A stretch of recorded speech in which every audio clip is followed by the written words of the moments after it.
you've got to spend your health and spend your money in order to have fun, or there's no other version of fun. Yeah. And then to open up to say, like, well, there kind of is. There's many things you can do to have fun. Or there's many ways that you can have a career, but we're still always kind of at risk of getting trapped in a pigeonhole way of thinking. But yeah, like to me, it was just a big open door, hypnotherapy. When I did the cert for first adult course I did, and I studied with Steve Carey as well back in 2009. So we'd sat together and. Okay. So that was the cert for, sorry, was it, or diploma? Yeah, diplomas, that's, I'm not really sure what happened to that this year. So. Okay. So what is, like, is there news on that? Is there, or? No, not really. Well, last Steve on the weekend was just saying still that it's still up in the air. Okay. So they're not running it? They haven't got a date set for the next. Oh. I mean, the last diploma course finishes, I think, the 18th of September. Okay. No, 9 Oh. Yeah. 12,500. Yeah, it's 4.5. According to Sterling's website, it's 12,500. Wow. That's right, because cert 4 and diploma are combined. Yeah, wow. So it's a bit up in the air at the moment. So there's quite a few people scamping around looking for Yeah, what's because next. we wanted to do, we had to go back and do the whole thing again. We could get exemptions for some of the classes that might be similar, not all of them, but Yep. the cost is still going to be a lot. And considering we've just paid out to do cert 4, we don't want to be paying out to do it again. Yeah. Because I think from a lot of different schools that I've seen, Steve Carey really does care, but stuff slips and it's really frustrating. But I think that he cares. He really. I've done kind of like talks and things and had to do promotional partnership things with like a lot of different companies now. So, and plus I'd studied with him. I got to know him as well. But would you say probably is it like just the conditions at the moment that it's kind of a bit hard, or? They just don't have a I plan. don't think they know what they're doing, do they? Well, Sarah's rewriting the diploma at the moment. Oh, okay. Right, so she's halfway through rewriting the actual diploma course. Wow. So that's because quite a few things have had to change. Yeah. Of course, now the RTO has transferred over to Sterling, Okay. which is the old vocation, which is the old other names as well. Yeah. So it's a bit up in the air at the moment. I was lecturing here between 2012 and 13, so after that I stopped, and so I don't really have, I'm not really talking to anyone here all that much, so... Well, Ian's left now. Oh, okay. Yeah, so Ian's now gone over to Rick. Rick Collingwood? Yeah. Oh, okay. So that's where he is now. Huh. Oh, because last I spoke to him, because he was actually my hypnotherapist before I did studies, and I'd come into class to study, and I'm looking at Ian, I'm thinking, I know this guy from somewhere, and he's my hypnotherapist. Well, I got him to give up smoking on me a week ago. Yeah. I saw him about a month ago for something as well, but I didn't know he was working there. Yeah, no, I know he he's used to gone over there as a trainer now. be- He was So. Wow. just up in the air. Yeah, so, because there's no courses for them to move forward, a lot of the lecturers are still Yeah. up in the air with our. I think people want leadership in a way, at least like not in a way that's too strict, but people just want to know that like they're taken care of. The silence is deafening.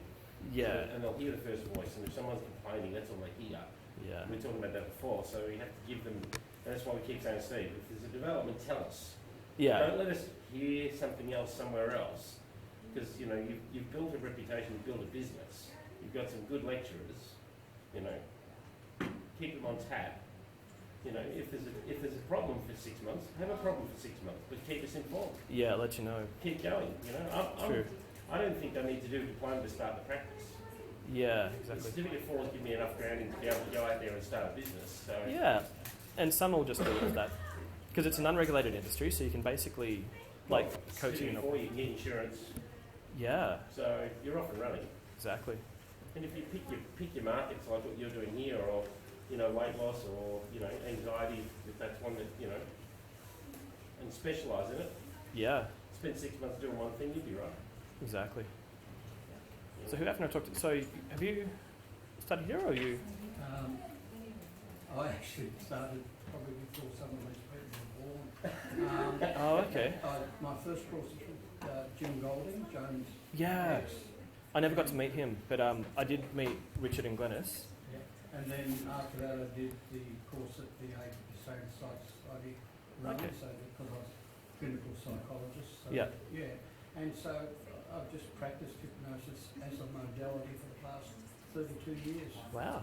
Specialising or more kind of bit of everything? Or?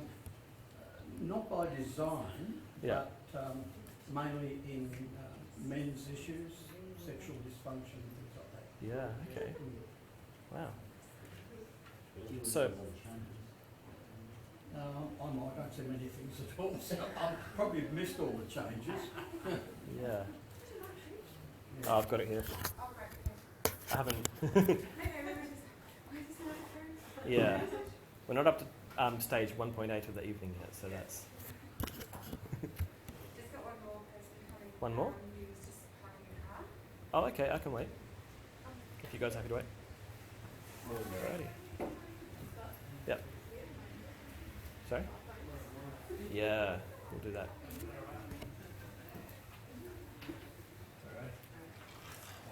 Can I get everyone to do me a favour, please? Even when you ask people to turn the phones off, you get one person who they've either got it not off or there's an alarm. Can you please all, I know like it sounds a bit weird, can you hold them up please? Just that, yeah. And then just turn off anything that's going to make a noise.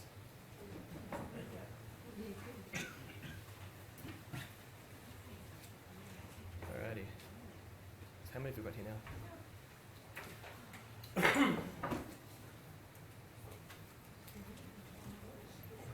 I know one lady's not coming. Oh, okay. They bought a ticket. Well, it's about 5 past, so we should probably start.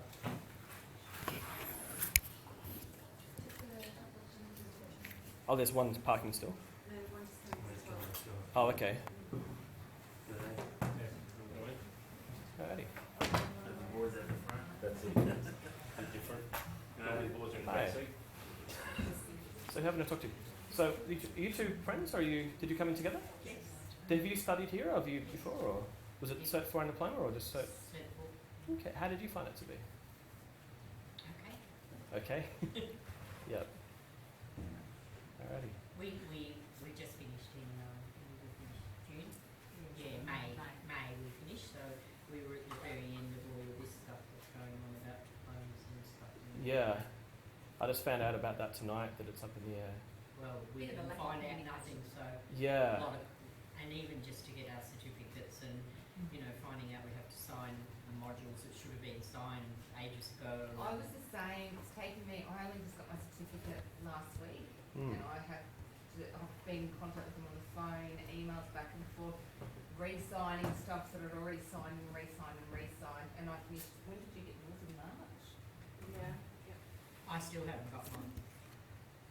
And Maybe you just need to contact the office, I just kept Well, calling and I just, sort of finally said I'm not driving from Geelong to sign some papers here. No, I Send it just- to me or keep it. I just scanned it, I didn't Yeah. sign it. In the end, they send it to me to scan, Right. so that's Yeah. where I'm up to at the moment. What's this all about? Something about, like, I haven't really been here since once or twice since 2013. Something about diplomas apparently up in the air, and I know nothing about it. So you've got to talk to the academy about Nobody that. else does either, really. Yeah. I'm basically just here for tonight for you guys. So Cool. I got a call, actually, because it's been a while since I've been here. I got a call from Steve Carey asking me if I could actually do this event again. And it's just that I've been off kind of seeing clients and business coaching and training therapists, and just been really busy, but it's been really good. Is that everyone that we know is coming now? Or? Alrighty. I'm going to put this thing on. I've got some videos online where you guys might see this thing. It's my microphone, and it flashes and makes me look like Iron Man. So it's connected to this thing. So that's basically like my transmitter. Alrighty. Well, welcome everybody. Have you all played the chicken game? Who won? No, I haven't. You haven't. No. Oh, okay. Well, if you haven't played, that means you've won, I think. Yeah, don't play it.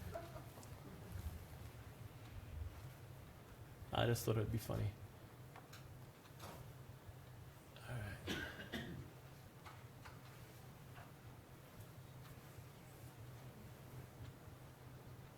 it down. Is that it?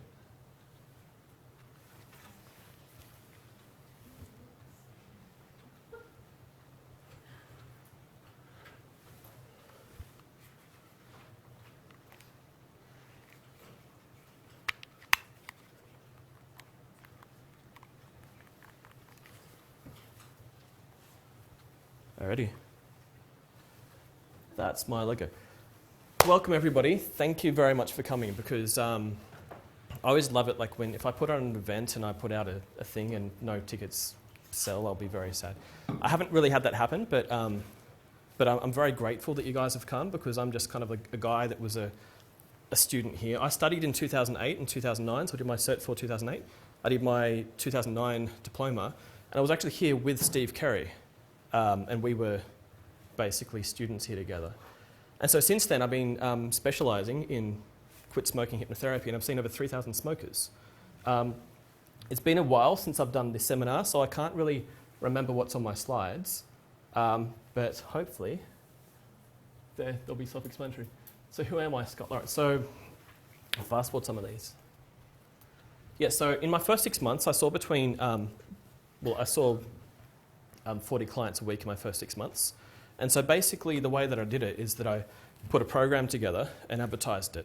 And as much as it kind of sounds too simple in a way that I had to have a web page, I had to kind of get everything together, I didn't really have all that much to go off. So I had to kind of go scraping around for some experts. And so I was lucky enough to meet some people that taught me a bit about web pages, a bit about this, a little bit about that. And one of my first... actually my very first supervisor, he taught me about just doing programs. And so there's these different mindsets as that should you specialise in hypnotherapy or should you generalise and should you kind of do a bit of everything or should you just sort of narrow it down? And so I just made a decision for myself. I just basically said, well, I'm going to specialise in quit smoking because my teacher told me to do it. And he said to me basically that the quickest way to build a client base in hypnotherapy was to build a quit smoking client base. And so since then I've found that basically the quickest way to build a client base is just to pick something and specialise and advertise it. And mainly because what I've found is that if you put a big sign out that just says $200 for some hypnosis, who wants to buy some hypnosis for $200? It kind of didn't mean anything because it was all about our modality. So then I started to advertise the problem, which was the smoking. And then from there built programs for weight loss, anxiety, depression, and then business coaching. And so that there's even the online courses that I've built, and there's my wife at the back, Jess, if you want to, that's Jess, and then my friend Cleo. And so that we've done work together kind of building these things, and it's just sort of been incredible that when you build something and you put your hand up. We'd sold this online course through the Academy and other places, Australian Success Academy and Rick Schnabel, who's sold my courses as well, that we'd sold 300 within just a couple of months, which was kind of weird because I like to think that I'm smart but not that smart, if that makes sense. That we're all clever, but you know how you're clever and things can still break, or you're clever and things still don't work. And so what I found is that my biggest advantage that I had is that all these people that kept telling me to be safe and be careful, I was just kind of desperate to really make things work. And the only difference between me and any other student at the time was I think probably just how much I wanted it and how rebellious I was that I wouldn't listen to anyone who would say no. Because we just have so many people basically just telling us, be careful, don't go and do things. As in you'll scare your client or you'll damage your client or that you can't advertise that or you can't do that. And what I found is that a lot of the people telling us what we can't do were not experts. So there are, lawyers who have studied very hard to tell you what you can and can't do. But most of the people that I find that we're taking advice from are not lawyers, if that makes sense. Often we're related to them or we've been friends with them since high school or... Do you know what I mean by those kinds of people? And they're good people, but they're still kind of telling us to stop and think and stop and think and stop and think. And you do need to stop and think about what you're doing, but at the same time you've got to still do things. And so the only way that I was basically able to put together a program for smoking is I had to kind of go away and stop and think about it and design it. But what I found is that everyone else that I was studying with, they just kept asking each other questions about what are you doing? I don't know, what are you doing? And they just all seemed to be sort of bench warmers. Whereas the only difference really for me is I just thought, well, I'm going to try something and hope that I don't die doing it. Does that make sense? I'm not special. I like to think I'm smart, but not that smart, as in that I learned to solve a Rubik's Cube by going onto YouTube, and now I've been playing with it for 3 years, so I can do that. But that's basically just memorization. And so now, when I get people off cigarettes, I've just got this system. So what I like to do, does someone want to hand out some manuals? Cheers. Excellent. Thank you. So everything that I do, basically I've got an online video of when we did this seminar back in 2012. So you can watch it. So if you don't remember every single word that I say tonight, that's okay because it's on the video. There's also, with the manuals at the back, there's the scripts. Basically, like what's in the manuals, there's the front bit. Can you just like take the front bit out? That's the survey. Just put it aside for a sec. Everything else is basically just the slides that I'm going through tonight. And so what I'm basically going to be doing is just showing you step by step what I do with the clients. But can I ask a favour, actually? Is anyone here a smoker who's willing to... Yes. Excellent. So when I call for you, you're happy to come out? Yes. Excellent. And so basically, like we can do, after tonight, we can do follow-ups where I talk to you. But mainly what I'm trying to do is a demonstration for everybody. So if I stop to kind of demonstrate to everybody, it's going to be more focused for everybody. Before we start, does anyone have like any questions or expectations, or what do you guys want to do tonight? Like what's really, why are you here, and how do I know that tonight's good for you guys? Yep. I'm intrigued with smoking. Yep. That I've heard a couple of stories where people come and see and say, oh, I gave away smoking years ago. Yep. I had hypnotherapy and it worked. Yep. I'm smoking again. Yep. You know, like that physics rule that kind of like an object that's moving will keep moving until something stops it, and something that's still will stay still until something moves it. So basically, like hypnosis in a way, like, or hypnotherapy, it's never designed to be magic in a way as much as what we've got is like with the brain, and you've got these pathways in it, and hypnotherapy helps to change those pathways. If something else occurs in their life, it can make a change as well. So and the program that I put out basically is for the smoking. I do the guarantee, and not everyone does one, and that's basically a personal choice. But the program that I do for hypnotherapy, for smoking, is 2 sessions of hypnotherapy and a 2-disc CD set. So just to show you, if I can get you guys just to hand these around as well. This was the first flyer that I do, even though, yeah, if you just want to, yeah, that's good. I don't do flyers anymore, but just to give kind of an idea of the mindset that I had behind this before starting is that it doesn't just say like, come and buy some hypnosis for $200. It's basically, and even though that's a marketing part, and we're not really here for marketing tonight, but it was important just to kind of point out that this is about smoking, if that makes sense. So when I put it in someone's letterbox, they don't have to stop and think about it. There's these ideas as like, you know, should you print on the back as well? You can. I don't. Some will say it's better to, some will say it's better not to. I don't even do flyers anymore. But I found that when I first started delivering them, I was getting something like for every 100 that I'd hand out to letterboxes, I'd get 1 call or 1 client. And I just found that to be incredible. And mainly because like it's kind of, even though packets of cigarettes, we've gone to the plain packaging now, but can you see how it's sort of designed around a packet of cigarettes? It is actually. Yeah. And so it's really, it's there, it's got a hook, so that you don't have to really stop to think what it's about, if that makes sense. So can I start by talking through the phone scripts that I use? And when I was studying like with other friends as well, are you guys warm or cool in here? Or like, how are you guys? You're warm? No, you not warm? Cold? Oh, okay. Do you guys, is that on full or is that? Oh, okay. Oh, okay. That's all right. So basically with the phone scripts that I use is that I found like with other students that I had that we were all kind of like talking each other into a bit of a mess where we'd kind of like guess about like, well, what do you do and how do you sales convert and all that stuff, someone calls you. And so what I found is that, because my new sales script that basically, when I say new, I've been using it for 6 years, the sales script that I use on the phone, I call it appointment program pause, and it's so ridiculously simple and basically converts nearly 100% of people who call. And so the thing to consider basically is they're calling me because they want to get off cigarettes. And so the first phone script that I did, which was a total mess. So basically what happened is that someone called me up and I was in my car with my hands-free Bluetooth thing. I was driving. I didn't even have a diary next to me, so I couldn't have taken the appointment if I wanted to. And so I just said to them, like, hi, this is Scott from Lawrence Hypnotherapy. And so you saw my logo before, Lawrence Hypnotherapy. Are you calling to make an inquiry? Are you calling to ask questions about hypnosis? And so what I've done there is I've led them as to what to expect. You know, like if you go to McDonald's and order a cheeseburger, there's no confusion about that sale, that everyone knows how to order a cheeseburger from McDonald's. But when it comes to like ordering some hypnosis from a hypnotherapist, would you probably say that there's more confusion or maybe more that can go wrong? Yeah. So basically when I said, are you calling to make an inquiry? They did. I got no sale from that phone call because I led them to make an inquiry. And then because I just finished my Cert 4 and my diploma, and I had a head full of it. And so what I wanted to do is, because I just knew so much about hypnotherapy just after finishing the course, is that I wanted to teach through the phone call. I basically just moved into doing a session, and I wanted to tell them everything that I'd read about psychology. And so that they're asking me, how does hypnosis work? And I've gone, oh, well, it's really complicated. So like you start with like, there's the brain and the subconscious. You know, the RAS thing, you've heard of that, where you've got the conscious, the subconscious, and it's amazing, and there's all these things to it. And they've gone, oh, okay, how much does it cost? I'm like, well, I haven't finished talking about the brain. And then they're like, well, but how much does it cost? I'm like, 95, 6, something. And they're like, oh, okay, all right. How many sessions does it take to get someone off cigarettes? Everyone's different. I don't know.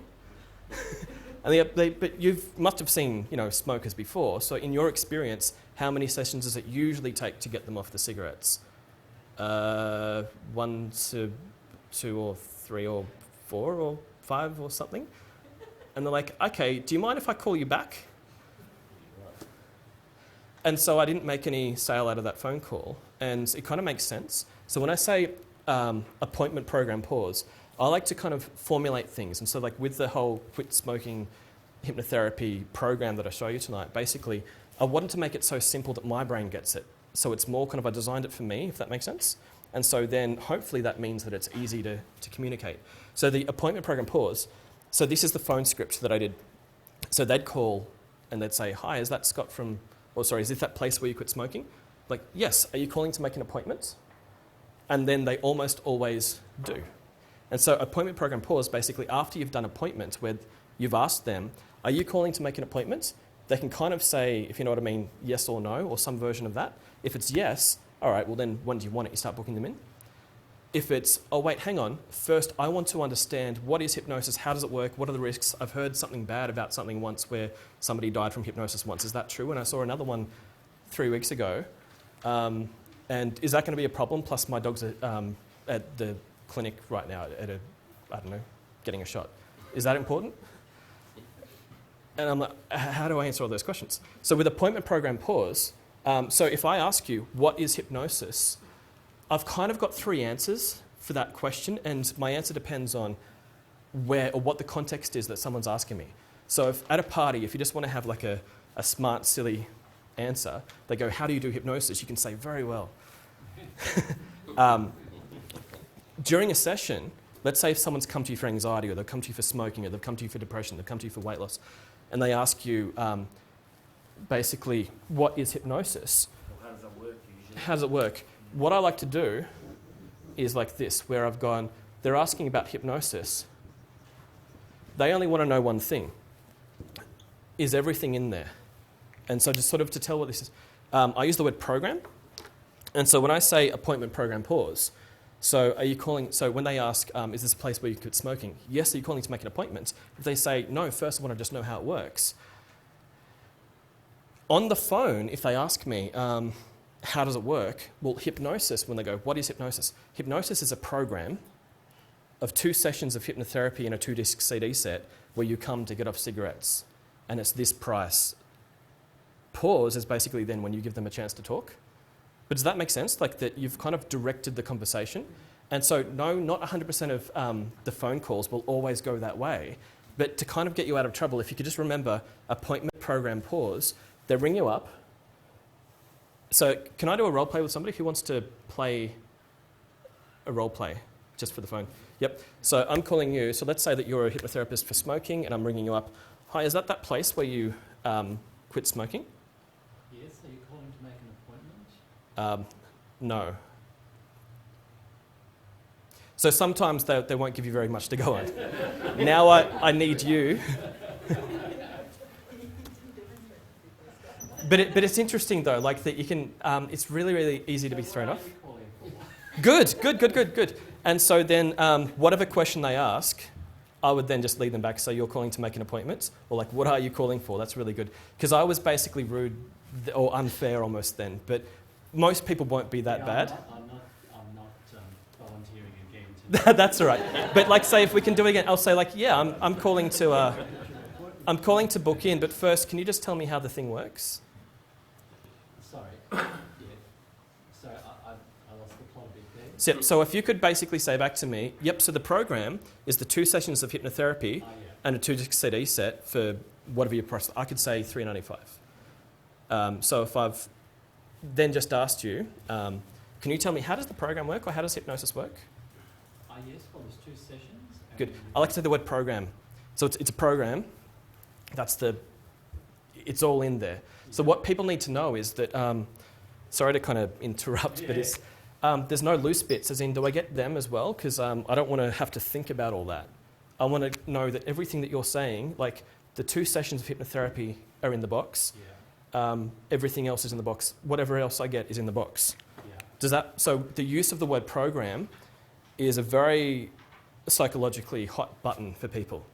So if I can get you to say the program, or it's a program, or any version of, if you could just say it's a package, it's a program, it's a box, it all comes. Oh, yeah.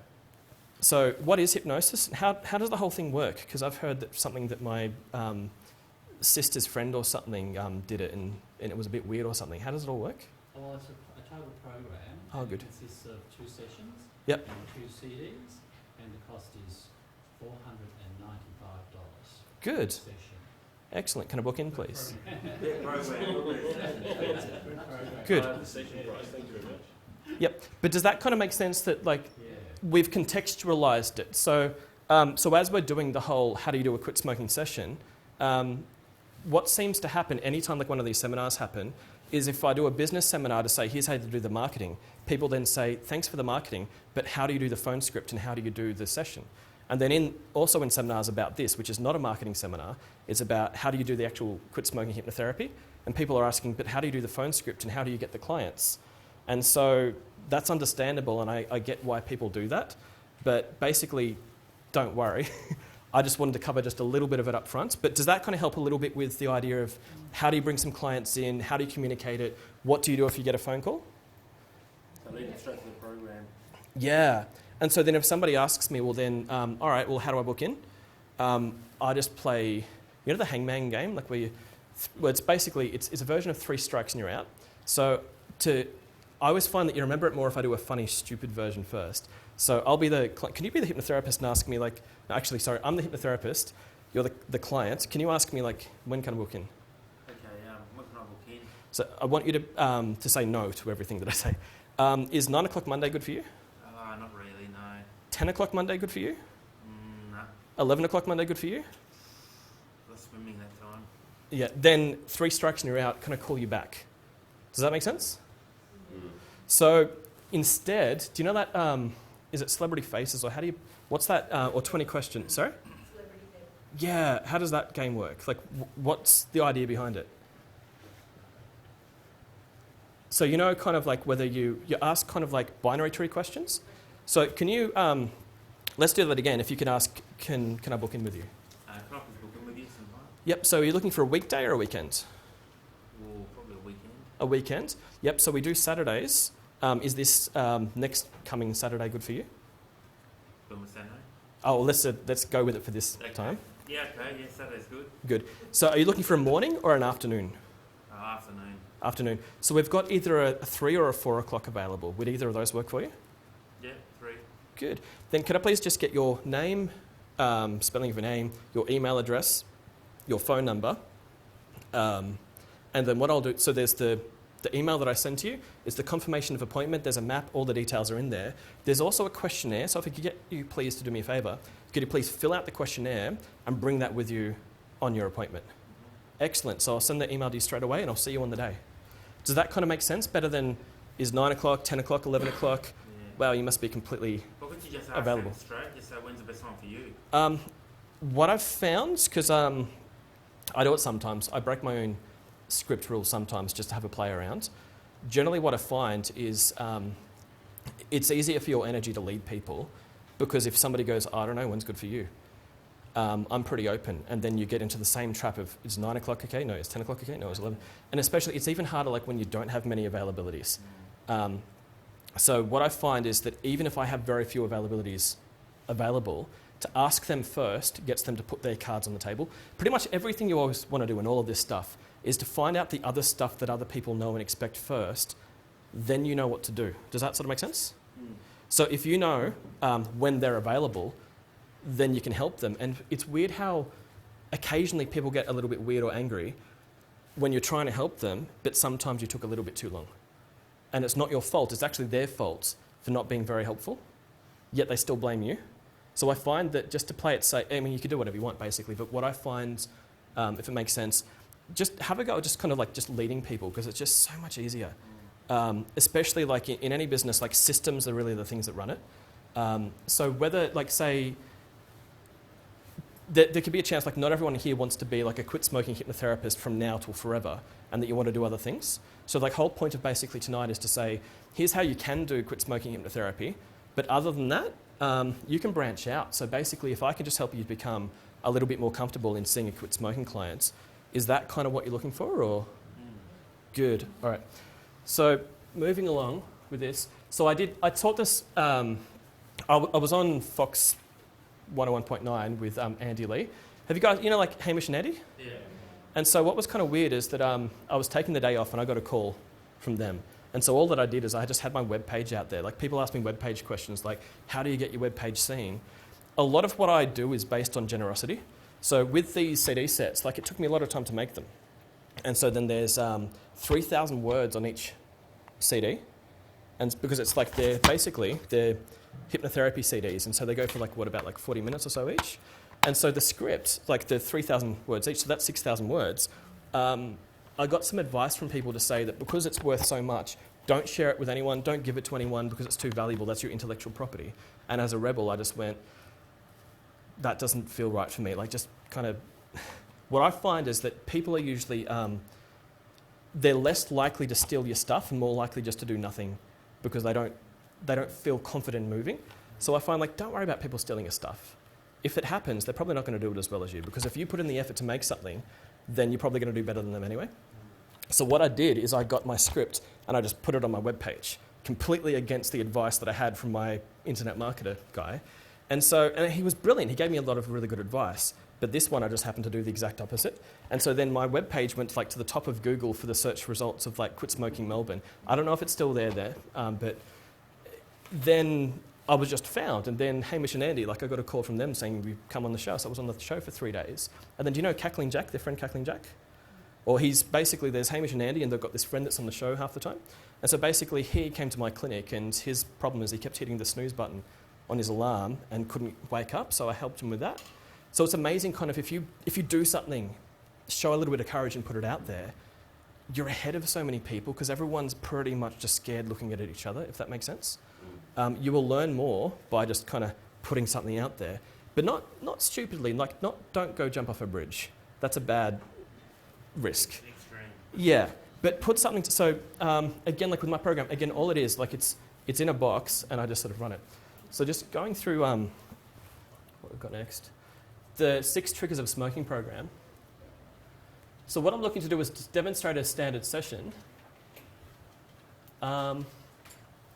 Mainly what I'm trying to do is to get you guys to go out and do this. So who's not yet seeing clients but wants to? Yep. Hi. If you just want to take a seat.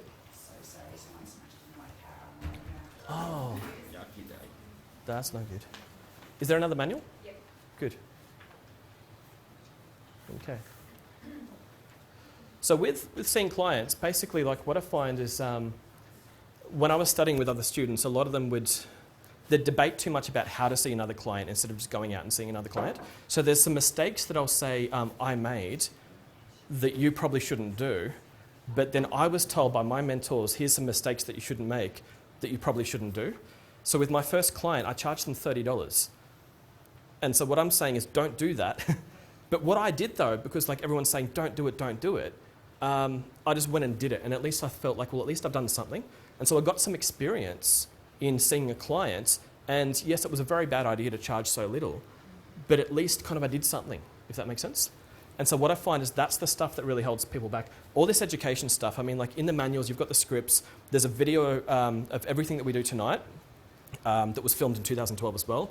So if you can see, actually, you know, on the front page of the manual, can you see that there's a URL, Quit Smoking Training? Oh, yeah. Yep. So if you guys go to that, and you know how like in the ad as well, it said like there's a mindset course as well to talk about how to get moving. So on that URL, all that stuff is there. So if you're looking for it, there's, for these CD sets that we give you as well, the MP3s are on it as well and the scripts. So there's a whole bunch of stuff on that site. So if you're wondering, because take as many notes as you want, but also if you're someone who just prefers to kind of just listen and be engaged and ask questions, you can go back to the video. Like it's all there. Like there's, even if I wasn't here tonight, there's still kind of enough there that you can basically work out how to do this stuff, if that makes sense. Like a program or something. Yep. So what I'm going to really, really try to do tonight is moving between kind of just doing the official script and just run with it, and also seeing if you guys are still here with me or to see if I've just sent you to sleep. You hypnotise us. Yeah, that's it. So the training materials, like say that I have my clipboard and I sort of sit across from my clients. Anything I write on this, you guys won't be able to see. So that's why what I've done in the manuals is I've basically, I've put it in there. So that's going to be my clipboard when I'm doing the actual session. All right. So if a client says that they are addicted to smoking, what do they mean? They smoke a lot. Yep. No straw. So what I've found is that, you know how sometimes people can be a bit annoying as a bit of a grammar Nazi? I make just as many mistakes, yet I'm like still like really anal about it when other people do it. And so when it comes to kind of like my clients, I ask them a question, and there's a reason I'm asking them this question. So if I could ask them like, you know, why are you here? What do you want? And if they just sort of go, I don't know, that's okay. That's not their fault that they've answered that way, but I can't really use their answer, if that makes sense. So what I'm finding is like when I have a client come into my clinic, when I ask them a question, if they say, I'm addicted to cigarettes, there's a lot to this stuff. So basically, if we could say that there's the 6 triggers of smoking. One is nicotine addiction. So if we had a line straight down the middle of the page and said that there's physical addiction, but on the other side that there is the psychological addiction. When they say they're addicted to cigarettes, do they mean that their bloodstream will go into, or the body will go into a weird shock if they stop? Or do they mean that they've got some habits that they can't seem to get rid of because every time they go out drinking, they have to have cigarettes? Or do they mean that they keep yelling at their partners and stuff and they're going to kill them if they don't go out and have a cigarette break because they feel that they've got an anger issue, they're going to punch someone in the face if they don't get out of there? So when I say, like, what do they mean? This is probably the most important question to ask, is that people are going to give you answers just to kind of keep some momentum going, but guaranteed they probably haven't spent as much time thinking about it as what you have as a hypnotherapist. Does that make sense? So like say someone comes into your clinic and then they'll often, they'll confuse concepts too, as in when they talk about it as like, oh, it's just kind of like a drug addiction. And like, how do you mean it's just a drug addiction? Oh, I have it on Thursday afternoons when my son comes over because that's how we communicate. Well, that doesn't sound like a drug addiction to me. That sounds like an activity that you and your son do on a Thursday afternoon. And so you will get answers like that. These people are still often very intelligent people, but they're just kind of busy, if that makes sense. That they want you to help them with their thinking. As much as to do the actual hypnosis, they want you to help them with their actual ability to understand, well, what is smoking? Because you guys have to have a bigger point of view about what smoking is than what they do. Because if they think, let's say that the client comes in, you put them in the chair and you're like, boom, now you're not a smoker. This is like what people still think it is. So it's up to you to build a framework. So there's something that I like to draw for you. Does anyone know like with a whiteboard mark? Okay. In the mindset course that I've got for you guys, there's something that I go through, but I just want to go through it very quickly now. And I call it basically the 4 reasons why anybody fails at anything. And they are generalizations because it's an acronym, if that makes sense. So the first thing that seems to really, really stop people is, you know like how Erickson would say, if you've got a problem, it's a rapport problem? Have you guys heard that saying? And so basically it means that you've got someone who's just sort of not playing along, or maybe you've upset them, maybe you haven't upset them, maybe someone else has upset them, they've come in upset. But for whatever it is, they're just kind of not playing along in the way that you want them to play along. And so then there's familiar. Basically is, I know everything, you can't teach me anything. My cup's too full, I'm not listening, and blah, blah. I actually can't hear when I put my hands over my ears. You know that suction cap thing you get, like if you push too hard? But has anyone, it could be like family, it could be friends or anything. Have you found that that's a thing that you run into? If you try to teach something to someone who has yeah but syndrome, and yeah but is where you speak and then they speak by saying yeah but, blah, blah, blah, blah, whatever their point of view is, you're running into a yeah but, or you're running into the law of familiarity, which is that I know so much that I can't learn from you. No one knows so much that they can't learn from someone else, if that makes sense. Like tonight, I'm learning from you guys. I promise I'm always learning from you guys. So basically the cure, I find for that, is you've got to listen to them. More so acknowledge. Like if listen to them is not the right way to say it, they feel that they know a lot. And if you don't, in a way, kind of show them the respect to say that, oh yeah, I understand what you're saying, then you can't run with your session. Does that make sense? Yeah. Yep. Does it help if you're actually a smoker yourself that's given up? It's a common question. Even though if I wanted to lie and say, don't go out and smoke because I don't want to discourage I don't want to encourage non-smokers to go out and smoke or to give up, still the answer is no, it doesn't help. You can relate to people in a lot of different ways. And so cigarettes is one form of addiction, if that makes sense. We've all had a form of addiction, or we've all had life experiences that gives us a very rich kind of past to talk about. Or at least we've read books, we've seen stories, we've watched TV shows. We have other ways of relating to people. And so that after this, what I'm hoping, and please tell me if you need more, but what I'm hoping from this is that you'll know enough that that won't be a problem.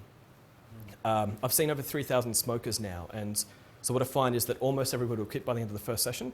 I find that the people who have the biggest amount of trouble are people that have a lot of stress in their lives. So stress is the number one thing that causes a person to smoke again if they've quit, followed second by parties, fun, travel. I call it the carrot and the stick.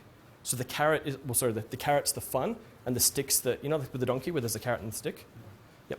So basically, habit's the thing that makes them continue to smoke, if that makes sense. So the next one, aimless.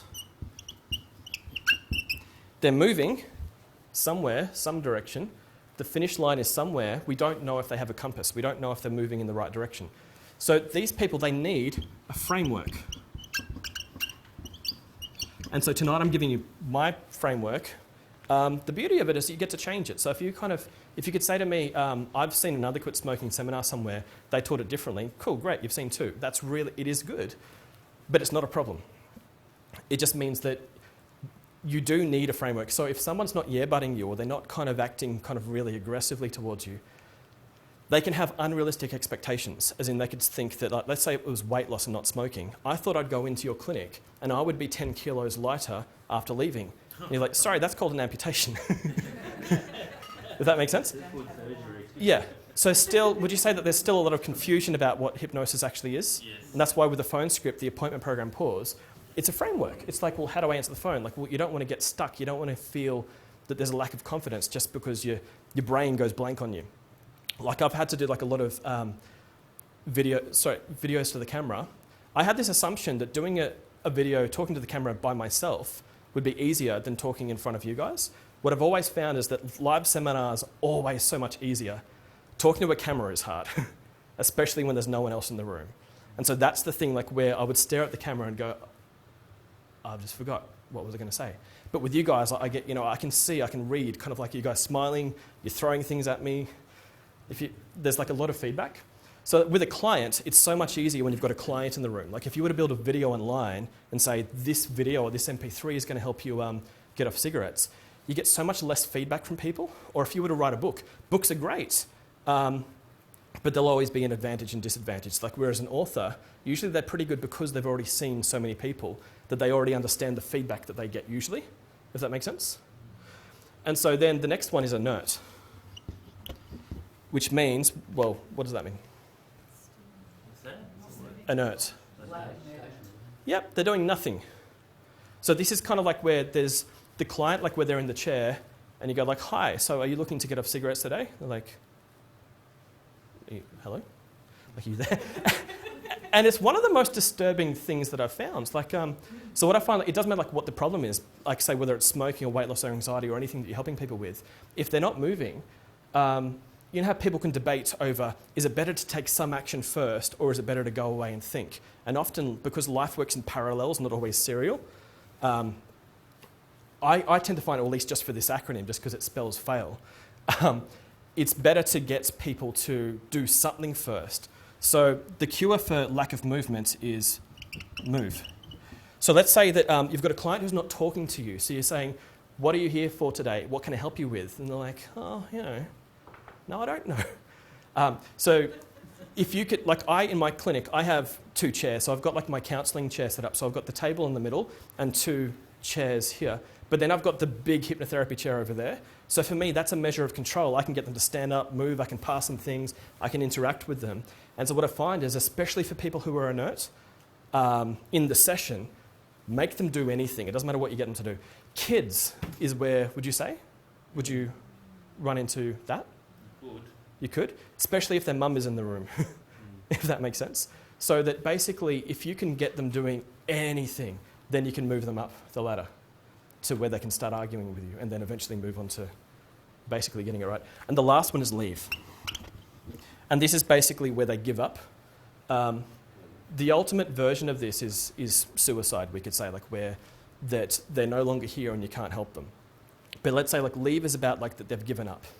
And sometimes it can take them years before they really want to move forward again, or when they get the courage to basically open up a space in their life where they want to actually start moving up that ladder. But does that make sense?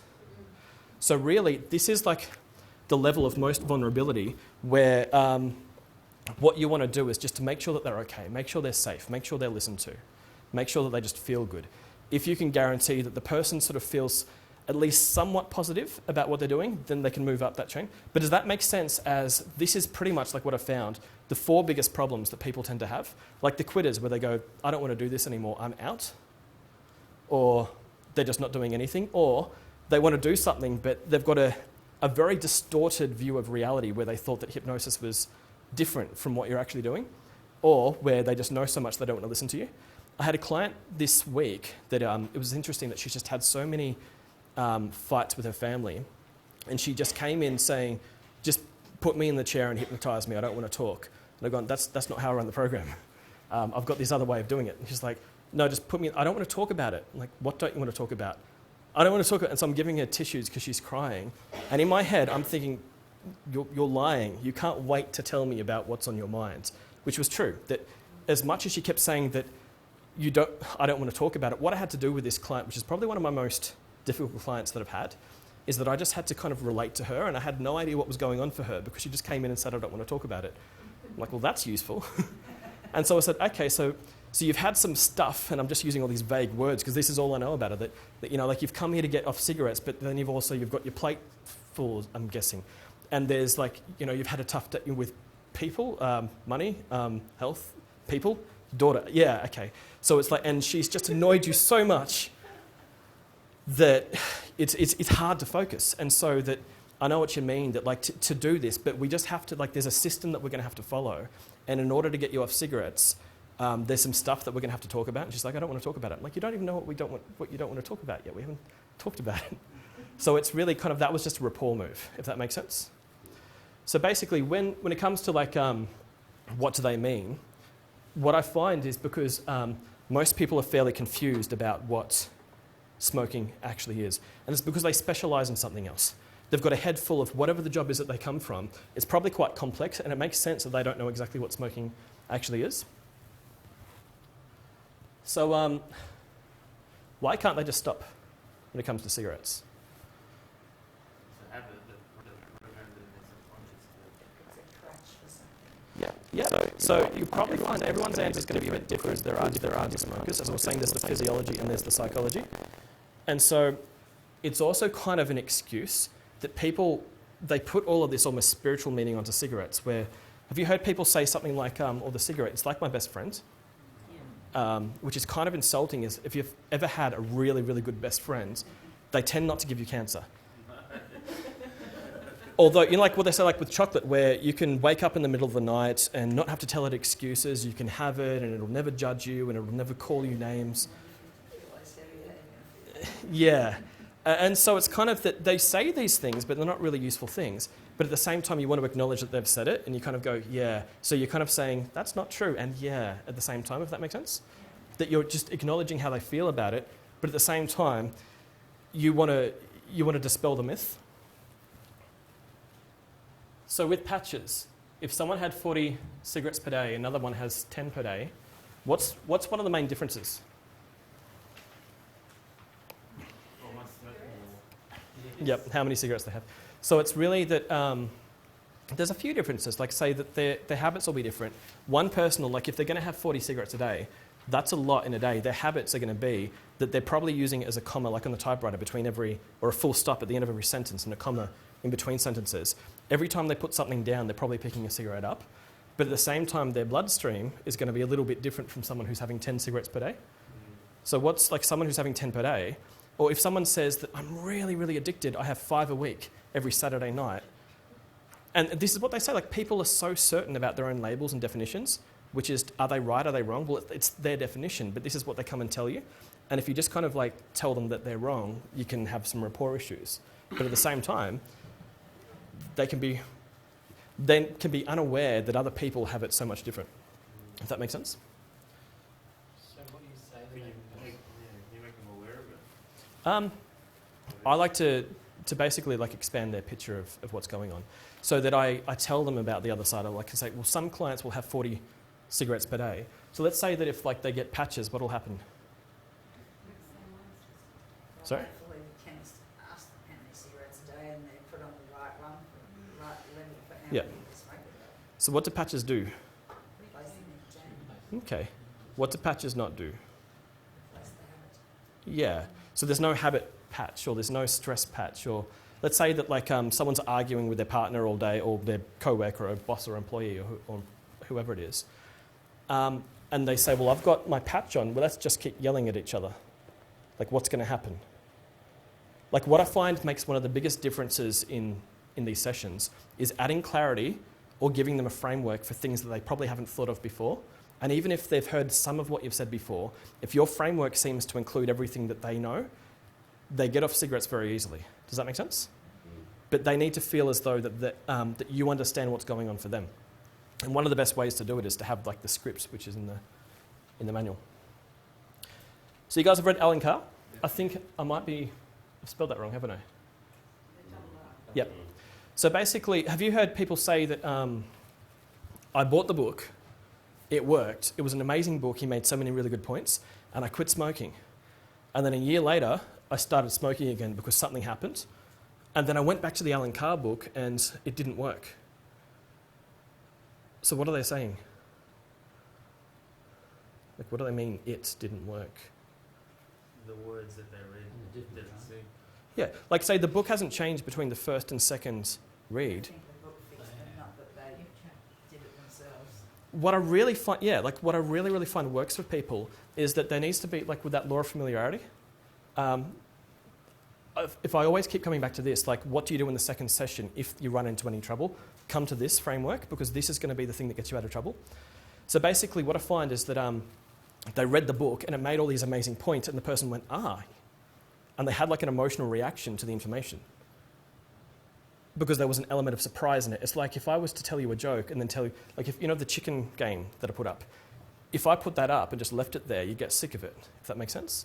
So what I find is that there's no element of surprise again in a book. Like once you've read it, if it just keeps making the same points, they start running into like, yeah, I know that though. And so they don't have that same level of commitment to the book. Even the book is brilliant. So what I find is that when they come to you, that there's a real thing that happens just from the fact that they've come to see you. There's a momentum already in play, so that you don't need to worry too much about like what you're doing, as long as if you cover the 6 triggers, which we'll talk about soon, you're going to get a good result almost always. And then some people, it's really those stressed clients that you've got to worry about. But does that make sense so far? Like, why could the book work once but then not work again? Yeah, the familiarity, or like we crave novelty. So I love the question of like, why are they blaming the book? But yeah, there's real reasons they didn't quit. There's stuff going on in their lives, but I'll talk about. So if I can, you guys have heard of like Champex? Champex. Yep. Yeah, deal. That's funny, that. Yeah. Fake cigarettes taste terrible, apparently. When did they taste good? Yeah. After 35 years, it never tasted good. Like if you break it up and put it into your sandwich, would you eat it? So what I find like with the Champex is, because like basically it started off as an antidepressant, and they gave it to people, and you know like what a bully tends to do is they come in and they kind of like try to shake you up so much and interrupt your ability to function to try to get their way. And that's how they're able to get like your lunch money, if that sort of makes sense. Champex is kind of like a bully, because what it does is it interrupts the person so much that their behaviours kind of shift, but it's like almost rolling a dice a little bit, because you're putting stuff into them and you're hoping for the best. So because it was an antidepressant, they found like in the trials, it was inappropriate because it just gave people so many side effects. But then about half the people that were on it that were smoking quit. And so it was amazing to see that the Champex was getting people off cigarettes. But then they had to recall it, and it wasn't called Champex at the time, but they had to recall it because basically it was inappropriate for anyone with depression. The amount of clients, because I've now seen over 3,000 smokers, the amount of smokers that have had come to me that will tick depression on their form and also tell me that they had Champex at the same time, they didn't know the history of Champex. They'll talk about nightmares, stomach aches, some people suicidal thoughts. And then other clients will come in and say, Champex was great, but then I tried it again, it didn't work the second time. And you're sort of thinking, well, why are people so different? People are very different. But what's really interesting, like I would never, as not a GP, I'm not going to prescribe any medicines or take anybody off any medicines. But I would, even if I was, I would stay away from Champex. Just the risks for people, like from what I've just seen from my own clients, I've heard like one client was telling me that like he painted himself, like after watching like Braveheart, I think, he painted himself with war paint, strapped swords to his back and went out onto the streets. And this guy was, I think he was like an accountant or something. Like he's kind of just like some normal guy. And he said he'd never behaved that way before. So that you get kind of, it's weird kind of the level of intimacy that you get with clients. According to his story, like we didn't talk about that, but like according to his story, that nothing too bad happens. Now, while we're on this, what about the vaping stuff? Because everyone's, talking that up. My personal opinion on it is basically, if you're going to quit smoking, you may as well quit smoking.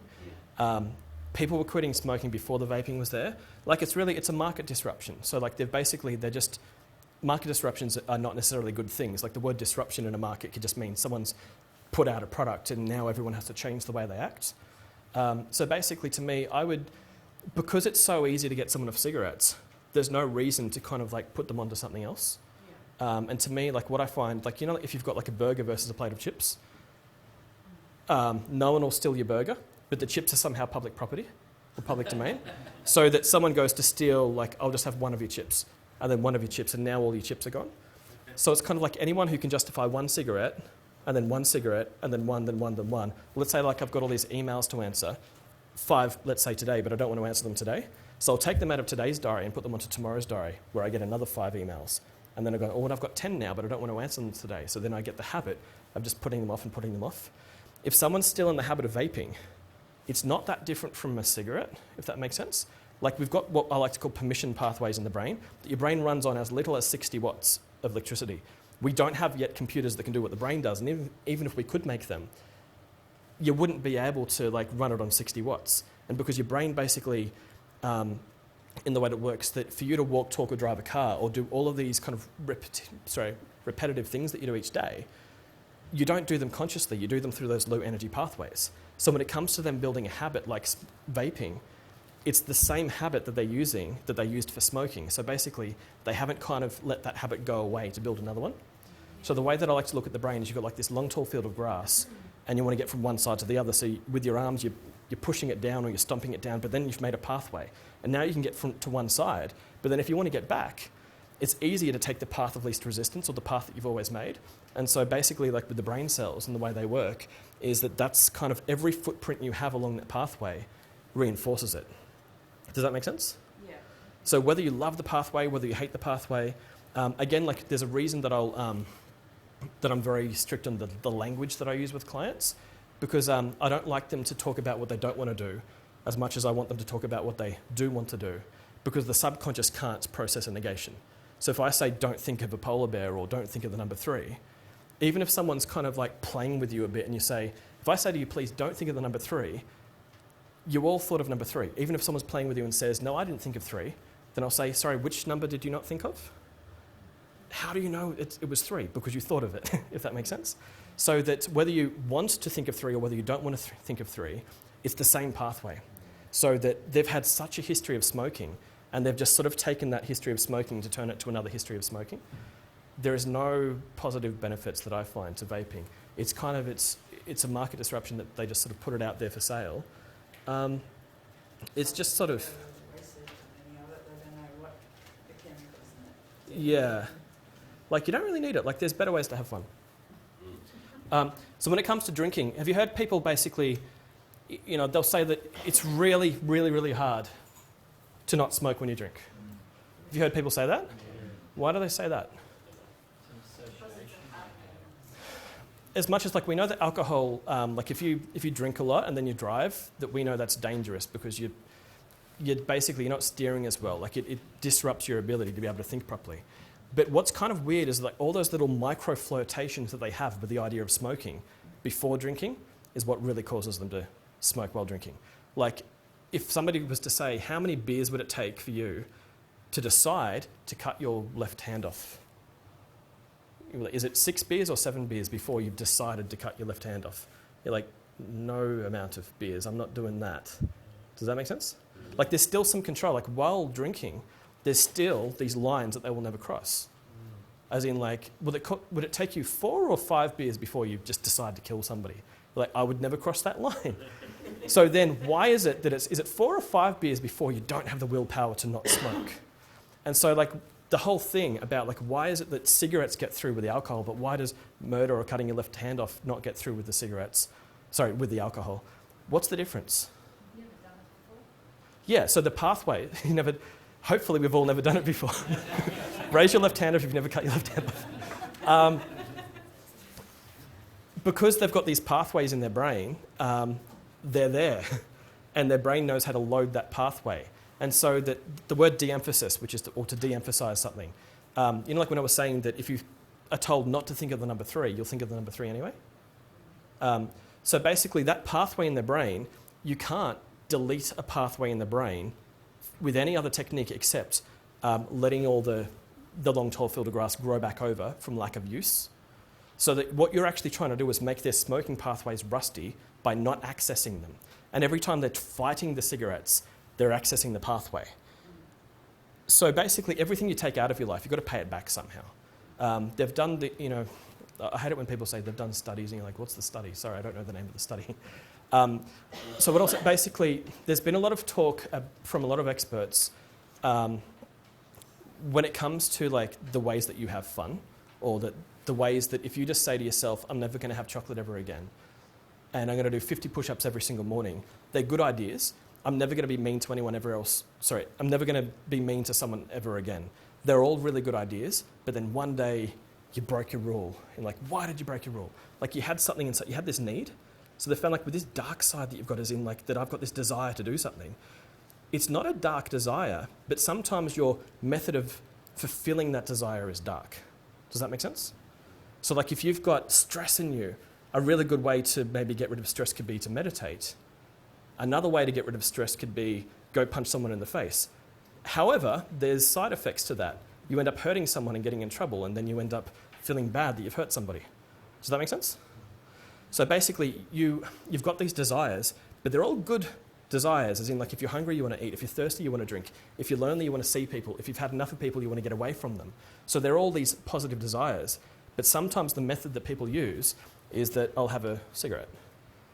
So it's like, I'm hungry, I'll have a cigarette. Oh, I'm thirsty, I'll have a cigarette. Like, you know that Oak ad that says hungry, thirsty is pathetic? Oh, yeah. Yep. So basically, they don't want you to know the difference between hungry and thirsty. They're like, it doesn't matter what you're feeling, just have Oak. Yeah. But what you want to do is to stop and actually dig out, like, what are my needs? What do I actually want right now?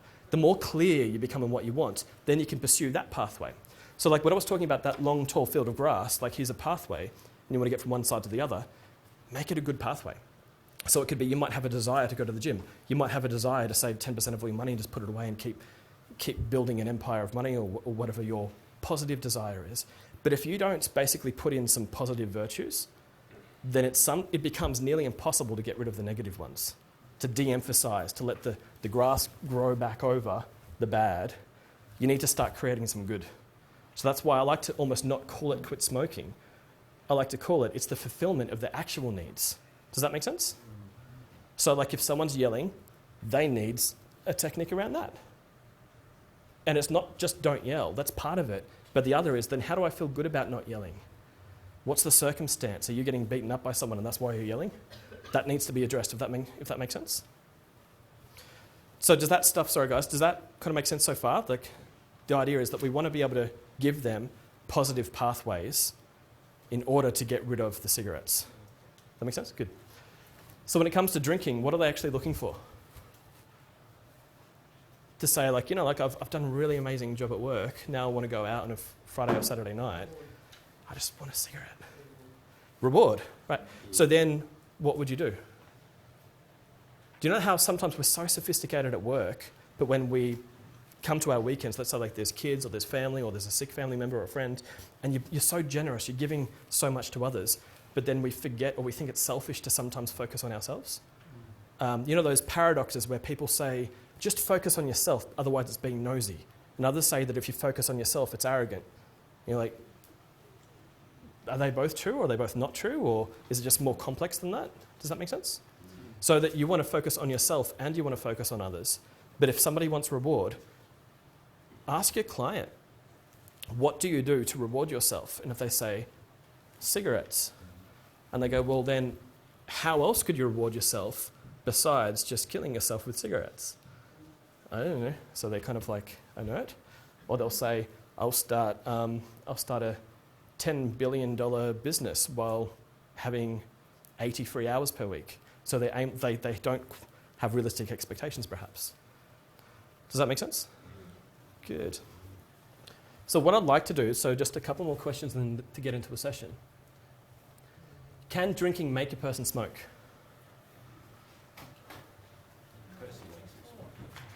Yeah.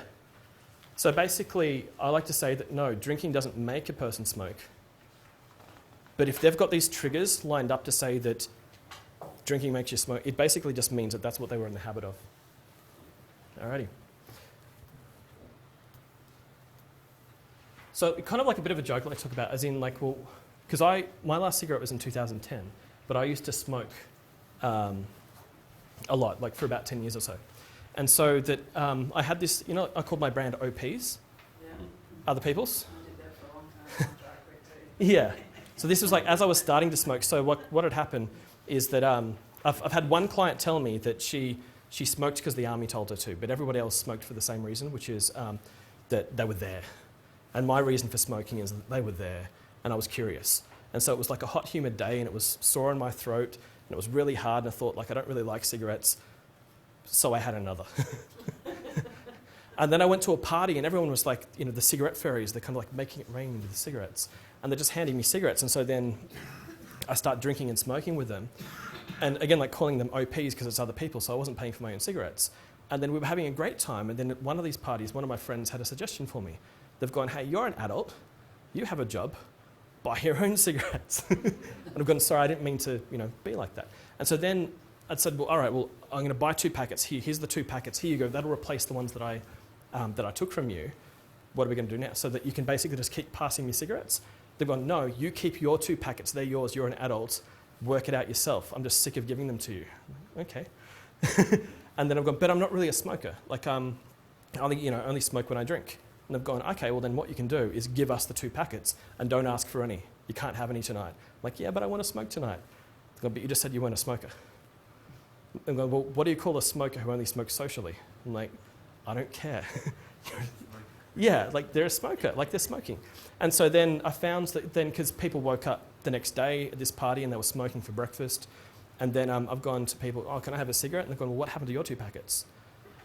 And I've gone, oh yeah, I've still got them. I've got a packet and a half or something. And so I started smoking for breakfast, then I started smoking at lunch. I lived with a housemate that smoked, and then people at the work that I was at, they would smoke. And so I just found all these different times to smoke. So like, you know, when I was saying anyone who can justify one cigarette can justify one, then one, then one, then one. Does that make sense? Good. Alrighty. So I want to move into a session. So this is a picture of the corner of my clinic. We've changed those awful curtains now, and that picture and that chair, and most of that chair's still there. That one's gone. But basically, most of that stuff's been replaced. But just to kind of like give an idea of like, this is where I work. The clinic that I'm at, it costs something like, what is it, like 120 a week. And people have been asking me, well, how do you find a place to work from that's 120 a week? It wasn't being advertised. So I had to basically call as many real estate agents as I could. The first one I talked to, I said, do you have a cheap place to work from? They've gone, no, you'll have to pay like 500 a week. And the next one, like, no, you'll have to pay 4 or 5 or something hundred a week, but you can only use it on Wednesday afternoons. And so you get all these horrible answers from people. And so I started to believe whatever the real estate agent told me first, until I thought, well, these other techniques I've been using, which is don't listen to anybody, seems to have worked so far for me. So how about I just keep going with that whole rebellion nature, and just keep asking more and more people, and don't take any experts at their word. And that seemed to kind of work out really well for me. And so in my first week, I had 16 clients that it just sort of seemed to fall together because I just kept making moves.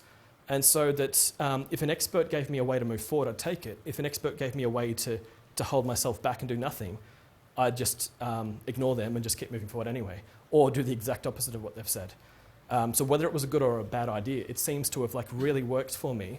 And then in the business coaching I've done with other student hypnotherapists, it works for them too, because you just want to keep moving forward. So sorry, what was your name? Oh, Denise. Sorry, Denise? Denise, Yep, would you like to come up the front? Excellent. Do you guys have any questions about what we've covered so far? Or how are you feeling about the night so far? Or Are you going to go through anything about readiness, or like, do you know how you give a guarantee? yes. What if you clearly know that this person isn't ready because they've... It's interesting that that's actually the most common student question, which is, Oh, okay. if you look at like the video that I've got as well, that you'll hear something like about 6 or 7 students asking that question. But it's a really, really good question. Thank you. There's this way of thinking like where everything's in linear or serial, as in like not ready and then ready.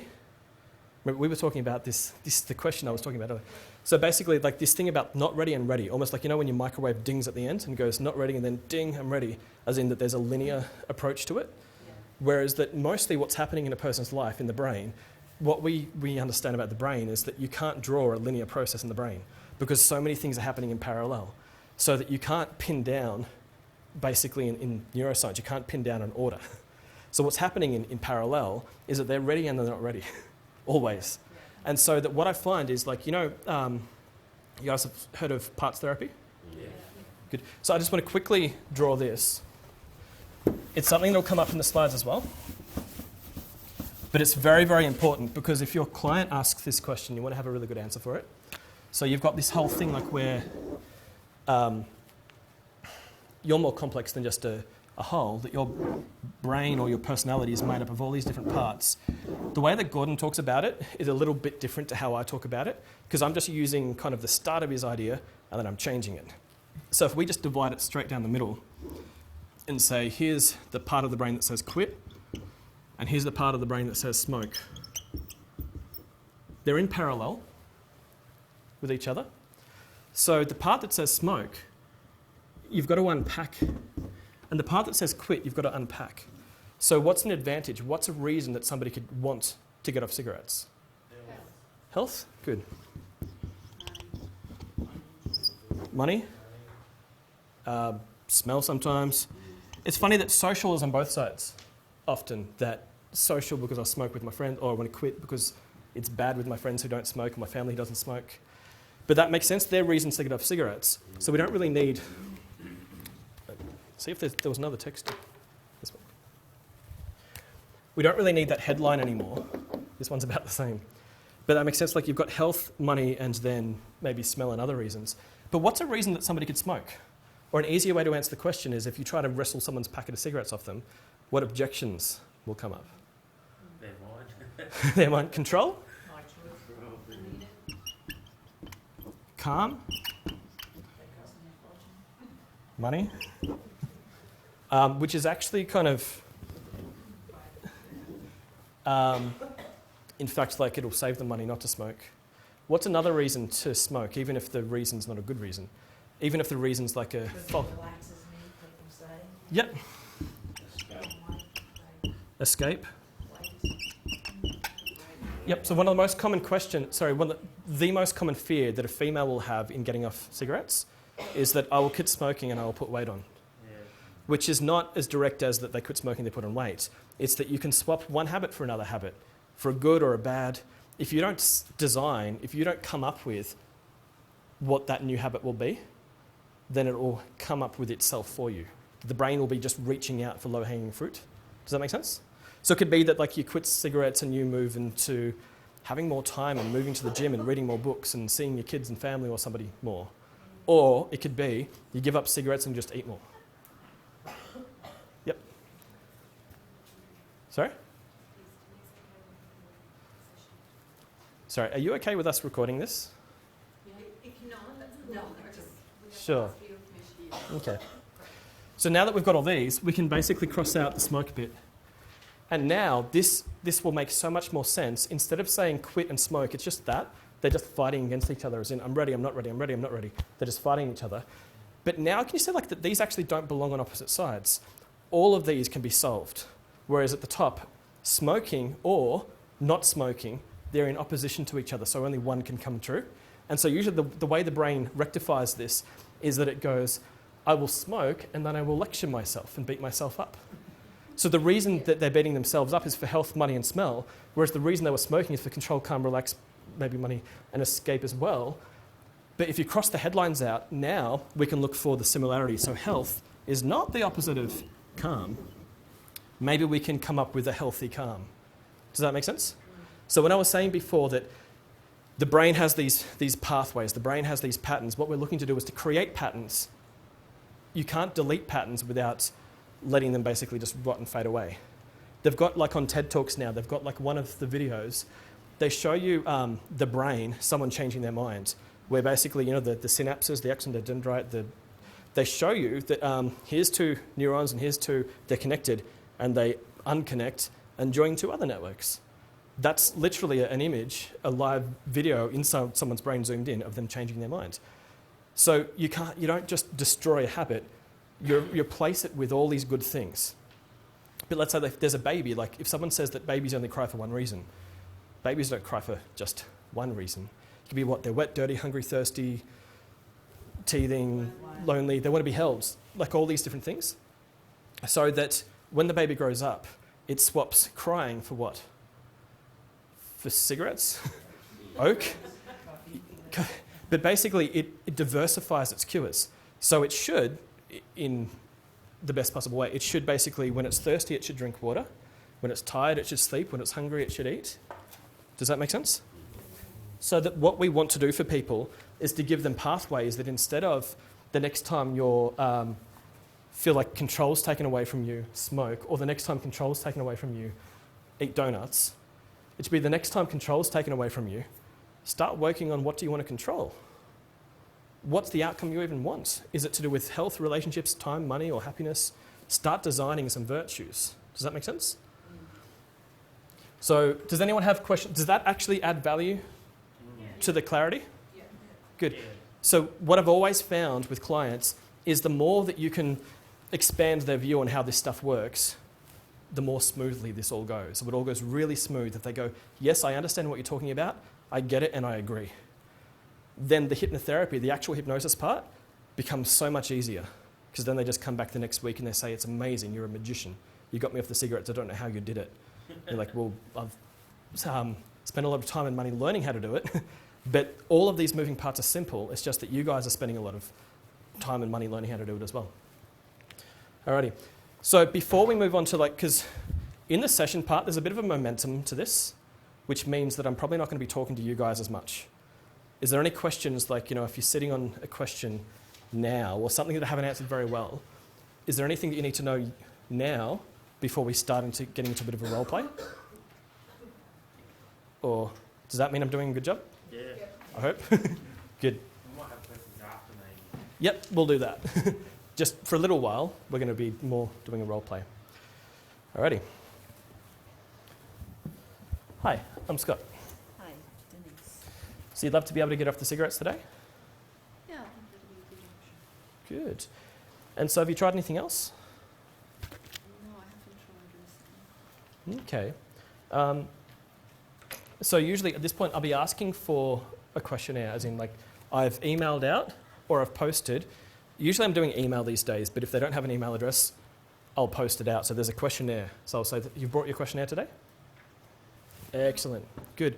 And then there's a terms and conditions that I give them.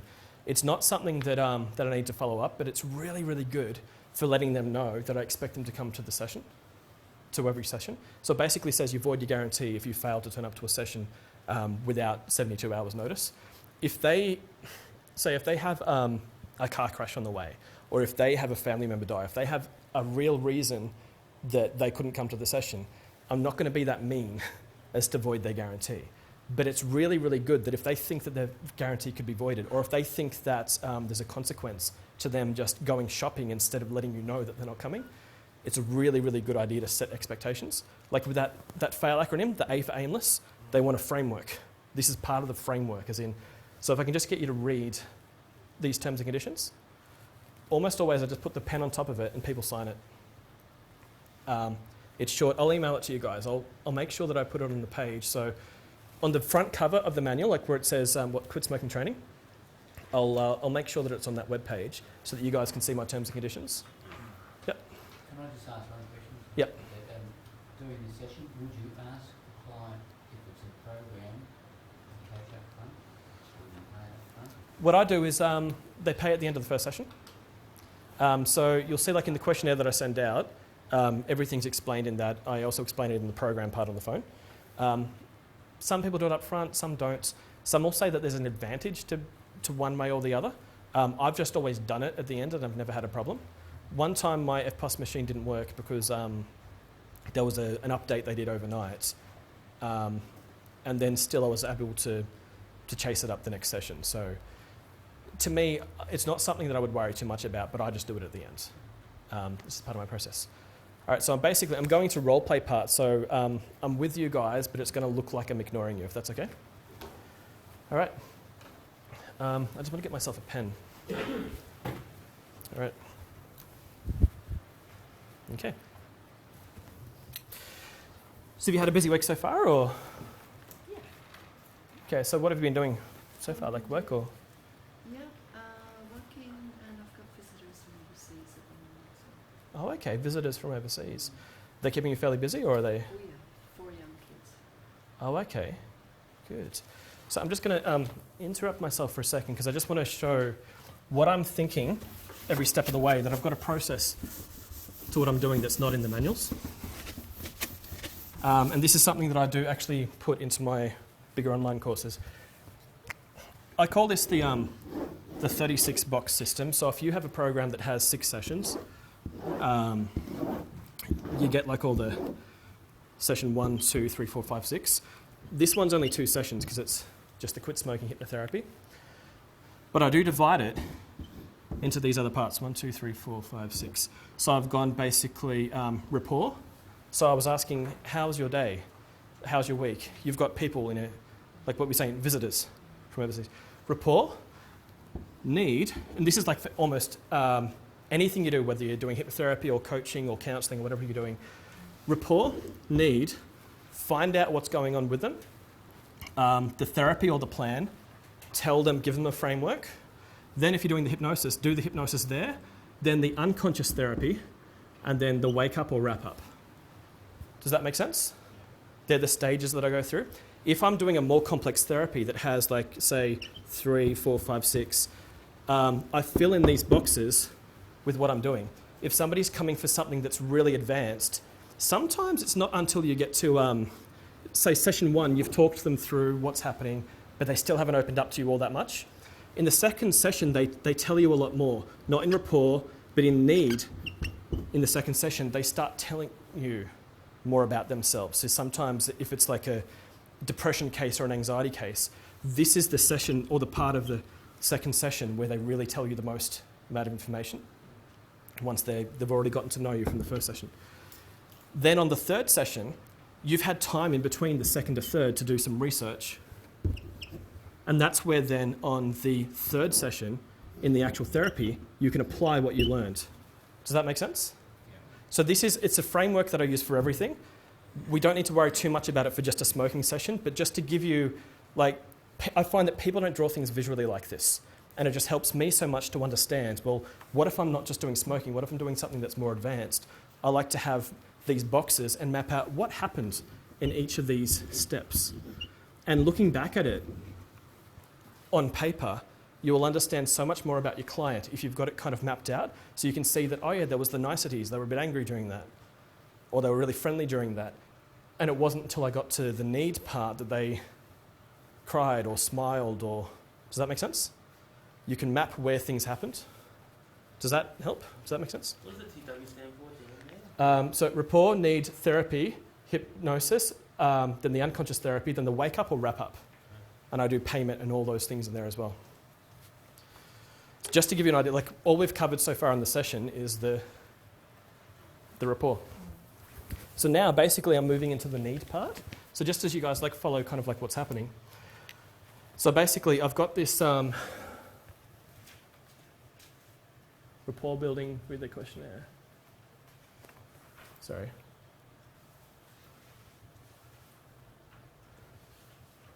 This is something that I go through next. So basically the way that I look at, so do you have a manual? Yes. Oh, that's all right. So I'll just read it to you because I'm going to go through these verbally with you. So usually I would have this on a piece of paper in front of you for you to see. So basically that the way that I like to look at smoking is that it's more complex than just to, like just one problem is to say that here's smoking, go cure it. It makes so much more sense when you divide smoking up into its separate 6 triggers. Because what I find really happens with people is they start to go about solving the wrong problem, if that makes sense. So let's say that somebody goes to a GP and they ask for patches because they've got a belief that patches are the only thing that are going to get them off cigarettes. Basically, patches can help them with the nicotine, but what about habit? What about stress? What about they're looking to reward themselves? Like, again, like they're arguing with their partner, or if they're just kind of using it to sort of escape from people. You could imagine like that somebody's like arguing with their partner and they say like, I'm just going to put on a patch and just keep yelling, if that makes sense. Either that, or let's say like, what if they have a belief that the more powerful or the higher the dosage of the patch, the more successfully it is that the patch will work, or that the more successfully they'll get off cigarettes. So what could happen is that they've gone from that much nicotine per day to that much nicotine per day, which basically means that they've given themselves a nicotine issue. Or another could be, let's say like, what if they give themselves like an appropriate dosage of nicotine? If they don't quit smoking at the same time, they've already doubled their dose. Does that make sense? So the idea is that the patches can only help with basically putting nicotine into the body. It can't help with all these other parts. So there's the physical nicotine levels, there's the habitual behaviour. So with nicotine, the only cure for nicotine addiction is to go 3 days without nicotine. So basically what happens is that I've got this calendar that I get you to follow. And so that, have you smoked today or have you? Yep. So with that, so I'm just going to draw a line between, just on the first day, just to say that what I'd like to get you to do is tomorrow when you wake, is to tick the second half of box 1, just to say that you've gone from now to the end of the day without any cigarettes. And then if you, by the time you get to day 3, sorry, I keep leaning on it, almost all of the nicotine has left the body, and that's when physical addiction finishes. So it sounds really short to say that 3 days and the problem's over, but that's 3 days and the physical nicotine addiction part of the problem is over. Whereas when it comes to the psychology, which is basically there's the habit, or there's what I like to call the carrot or the stick. And so the habit is basically like if you think of like the brain as like that long tall field of grass that you get from one side to the other, you've made a pathway. If you want to get back, it's just easier to follow the path that you've already created. So basically what you want to do is create new pathways. Another part is like what I call the carrot or the stick, which is the carrot is like rewards, where people say, I want to go out that Friday night or that Saturday night, I want to travel, I want to drink, I want to have a cigarette. And the other is the stick. And the stick could be that I've had a big stress in my life, as in like I've had, I don't know, somebody pass away in my life, or I've had like a big bill that I wasn't expecting. Does that make sense? So that's the danger that people have of not separating out the triggers of nicotine. Just to summarise the whole lot down to 3, you could say that there's nicotine addiction, there's habit, and then there's like that carrot or stick. Does that make sense? So 3 days and the nicotine part's over. What's really interesting is that if you look at the cigarettes, and there's something like up to 10,000 different chemicals that can be found in cigarettes, depending on what brand that you get. But there can be like the tars, the nicotine, the poisons and all sorts of things. But if you Google sugar in cigarettes, it's between 15 to 20% of the cigarette is actually sugar, if that makes sense, which basically means it's the main ingredient. So like in the 80s or 90s when we talked about Coca-Cola, we thought about it as basically that it's a caffeine drink. But now we're learning a lot more about sugar. So there's a way that the brain relates to the sugar. Basically, just to say that in the way that we look at the chemicals in cigarettes, sorry, I just need to get a glass of water. I'll just be a second. Thank you.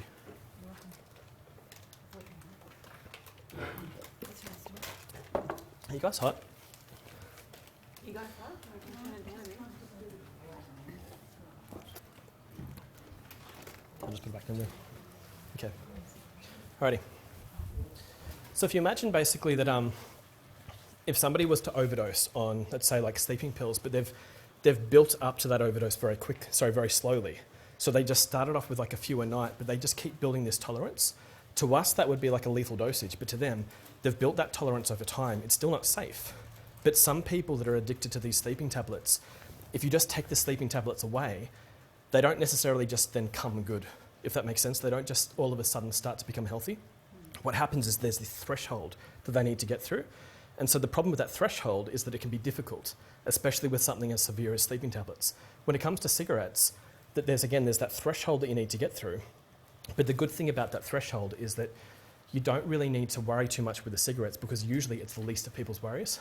There's this belief that people still have that basically that it's just a drug, even though a lot of people they're talking about habits more these days. So people are a lot more aware that the cigarettes are basically also like that there's a psychological side as well. Does that make sense? So basically then if you're then happy to come back in about a week, so if you're happy to come back in about a week, then the body's had that 4 additional days to learn how not to be nicotine dependent. So basically that means just 3 days and the nicotine part's finished. So that makes sense? Good. So basically it means that the next parts that we talk about is the habit, and then we talk about like how to change the habit of smoking for you. So just to get into it, we could say that there's the morning tea, or there's the tea or coffee, there's the after meals, there's basically, with all of these different habits, I'm just going to fast forward through this a little bit because I use it differently now. Sorry.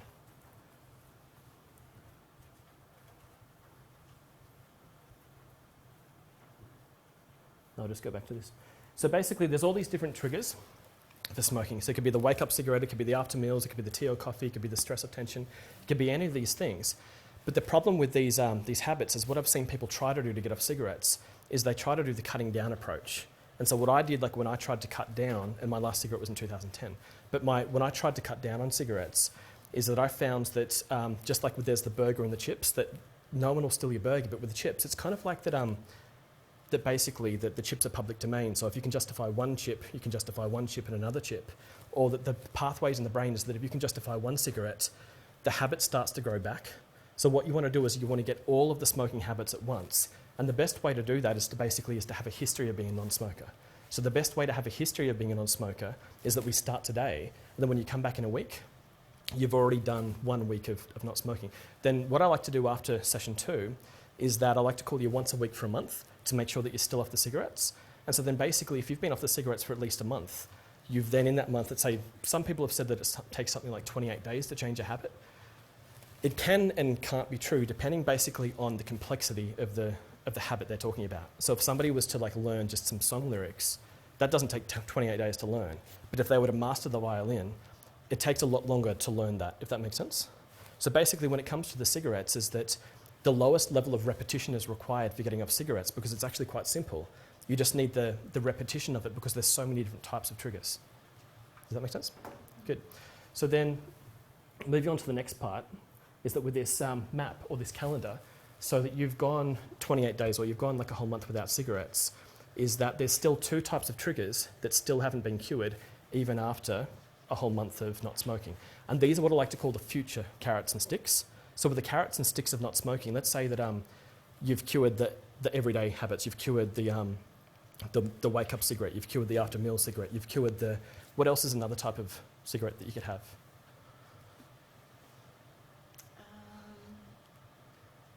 I guess socially, if I'm with other smokers. Yep. So around other smokers. So what tends to happen, I know that because my two best friends, they still smoke. What I found is the first time that I saw them, again after not smoking, is that I felt like I was missing out for about 10 seconds. So you know, like almost like with handshakes or with like giving cards or business cards backwards and forwards. What can happen sometimes is that there's sort of feel of like community, if that makes sense. And so what I felt is that when somebody said like, well, I don't know, so like I with my cigarettes, like mine are in the car, can I borrow one of yours? Or mine are rollies and yours are pre-made, can I have one of yours because I can't be bothered rolling one right now? I was there kind of with my friends, and so that I would smoke and drink with these people, and now that I'm seeing them again and I'm not smoking with them, but they're still smoking. So for about 10 seconds I really felt like I was missing out, but then that feeling really started to go away, if that makes sense. So then the next thing that happened is that 10 minutes later they'd have another cigarette, and again I would feel that I was missing out, but I would only feel that for about 10 seconds or so. And then eventually I would keep reducing that feeling until finally I just sort of see that they're just my smoker mates. So what we know is that like when they come to my place, like if there's like a party, if like say my wife and I are having a gathering, those two friends, they go outside and they stay there for a lot of the night, and then they come in with like almost a cigarette cloud around themselves, and then they just kind of like smell like cigarettes. So often they wait like 10 or 20 minutes before coming in. But does it make sense that that you're going to continue to reduce that feeling of being left out socially? Or is that what you meant by socially, or? Yeah, I guess so. Yep. So I mean, like eventually it just becomes normal to see that if there's, is there a kind of food that you've got a friend who eats that food but you don't eat that food? Yeah. Yep. So eventually you start to associate the food more with that friend than with yourself. So basically that when it comes to the conscious and the unconscious mind, here we go. So you've got the conscious mind and you've got the unconscious. The conscious mind understands logic, but the unconscious mind doesn't. So I just need to find my slides.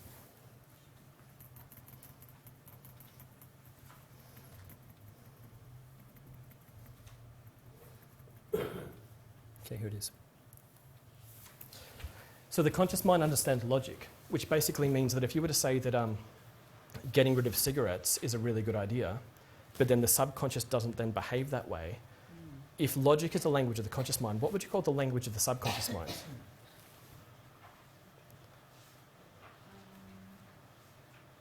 It's more intuition. Intuition? Yep, so another way that I like to talk about it basically is that it's basically sensory, because we've got these motor neurons, we've got these sensory neurons. And so the sensory neurons, basically their job is to make sense of the senses. And so when information comes in, it's the sensory neurons that really kind of start to build those patterns for us. So if you could imagine, let's say like, have you heard of how like the eyes move in a different direction depending what type of a thought you have? So like in any culture, it takes like something like 8 seconds for it to become a little bit weird if people make eye contact and keep looking at each other. But the same as like if I was to say like, look over there, but I'm still talking to you, after about 8 seconds, especially if I pause for a second, and then I start talking to you again, can you feel kind of how that's a little bit weird? Because I've kind of broken eye contact. The same as kind of staring. So what we tend to do is we always look at each other, then we look away.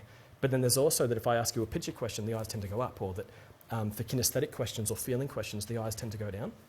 So then if I just ask you like a picture question just to see if your eyes want to go up, so if I just get you to look at me as long as you can, so then what's the colour of your front door at home? Notice how the eyes went up straight away? Or to that corner? So basically what happens, like when I'm asking that question, your eyes start to move that direction because you're experiencing the thought as a picture. But then if I can just get you to look at me as long as you can again, but I want to ask you like a kinesthetic question just to see if the eyes want to go down. So like what does it feel like to be like really hot or cold? Or what do you tend to feel at first? Just like where the eyes went then? So your eyes didn't seem to go all the way down, but you noticed that you perhaps started looking at the floor. So basically it's like pictures, sounds and feelings. So basically what we mean with it, the conscious mind understands logic, but the subconscious doesn't. It means that no amount of logic will ever get you off cigarettes. So when it comes to habits, it's the language that we're using that's going to really get you there. And so then there's also, so that when it comes to the carrots and the sticks that I like to talk about, is that there's 2 more types of habits that still haven't been solved even after a month. So you've got these memory engrams in the brain. And so even though after a whole month you've gone like the wake-ups, the after meals, the tea, coffee, or whether it's the socialising that you were talking about, the carrot and the stick basically is the good event that could happen to you in the future, or the stick could be like, say, the bad event that happens to you in the future. So one story that a client told me once was basically that his dad would go skiing, and so he'd go skiing, he'd get from the top of the slope through the middle then to the bottom. And then what would happen at the bottom basically is then he would take a cigarette out, and then it's like, you know, like the thumb twitches sometimes, like where you just sort of can't light the cigarette fast enough, if that makes sense. And so then what happened is that he went 5 years without smoking any cigarettes, but then he also went 5 years without skiing. So he went back to ski, and so then he got, if I was to ask, well, how do you walk, talk, or drive a car? Sometimes they're just a little bit like silly questions. Like if I was to ask you, like, well, how do you walk, as in, like, do you start with your right or your left leg when you walk? I'd be like, well, I don't know, and I don't really care how I walk, I just kind of walk, if that makes sense. Well then, if you're walking up a hill, how do you move, like, so your foot to your leg and the ankle is the hinge, how do you move, like, the weight of your body in order to move up a hill or down a hill? And I'd be going, well, I don't know, I don't really think about it. If I say, well, if you speak, well then, how many words do you know? I go, well, I'm not going to pull out a piece of paper to say, well, that's how many words I know. So basically, that there's some parts of us which are just really habit, and so that you can't use logic to change those parts, but there is a language to do it. So then the next time this guy went to skis, he got from the top of the middle to the bottom of the slope. So it's 5 years later, and he gets to the bottom of the slope, and he starts doing this with his hands, which basically, what would you say he's doing? Yeah. So it's been 5 years since his last cigarette, and he's still looking for cigarettes. So he's wondering, does that mean I failed this whole quit smoking thing? And it's not that he'd failed the whole quit smoking thing, it's just that he had a dormant memory engram and he hadn't skied in 5 years. So then the next time he skis, again, he gets from the top, the middle to the bottom, and then he does something else. So that if something happens to you, let's say in 5 years or 10 or 20 or whenever it is, that you go from now to 28 days without any cigarettes, which is brilliant, then you go 1 year, 2 years, 3 years, whatever. Something could happen in your future. The idea is that you want to get through 12 hours to the next day, if that makes sense. So basically, again, like the next time he skied after the top, middle to the bottom, what happened is that he could have perhaps gone home, or he got a coffee, or he took a selfie or something, or that he called his friends, or he maybe just got the map out and did another ski. But the idea is that he diversified his outcomes, so that if it wasn't skiing, which is the thing that happens in 5 or 10 years, it could be that, you know, his brother comes back home after 5 or 10 years, and they used to smoke a lot together. So what they do is that is a dormant memory engram. And in the next month, you're going to have 0 New Year's Eves because it doesn't come up in the next month, which means that even though you go the whole month without any cigarettes, the next time New Year's Eve comes, you need to get through 12 hours, and then the 2nd, 4th, or 10th New Year's Eve is not going to bother you, if that makes sense. And the stick, I mean, there was one client that I had, she told me that she'd gone 6 years without any cigarettes, but then what happened is that she had a car crash. And so with this car crash, she'd never had a car crash before, so that somebody handed her a cigarette and she started smoking it without even thinking about it. And then she's asking me this really peculiar question where she's asking me, if you want me to cure the memory engrams or the dormant memory engrams in my head, should I go out and have a car crash so that I don't have to worry about it in the future? And then I was asking her, well, why would you like to get off cigarettes? And she said, well, for my health. I thought, well, maybe a car crash may not help your health, if that makes sense. So basically, that we could divide the outcome into two. We could say, well, what if she never crashes a car ever again? Or what if she does crash a car ever again? If she never crashes a car again, we have to say, great, forget about it, who cares, leave it alone. It's like say that if for her, travelling to the planet Mars is a trick of her smoking, she's never actually going to go there, so that we don't need to worry about it. So she doesn't need to drop everything that she's doing and go join the space program, or that we don't need to go out and manufacture a car crash just in case one might happen, because at the end of her life, she may find that she's never had a car crash ever again, which means that she never cured the how do you not smoke after a car crash, which is brilliant, because why would you want to cure that unless a car crash actually happens? So like in your life, if whatever you could call it, like whether it's the carrot or the stick, something is guaranteed to happen in your future. It could be something good, it could be something bad, or it could be something big, or it could be something small. But your job is to get through that 12 hours. Because let's say, like, what if she ever does have a car crash ever again? The idea with that is basically to say, well, get through 12 hours. Because the next day, after the car crash, you just feel different. You know how like you get sort of angry in the moment?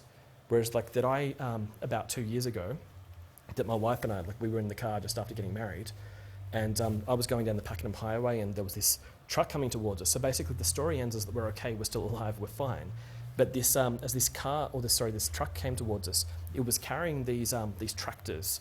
And you know how the canopy or the roof of the tractor, they're meant to be bolted into these two poles, but it wasn't, and it just flew up and it just smashed into our windscreen and kind of looked like, in Stargate, that big window puddle of water? Have you seen that?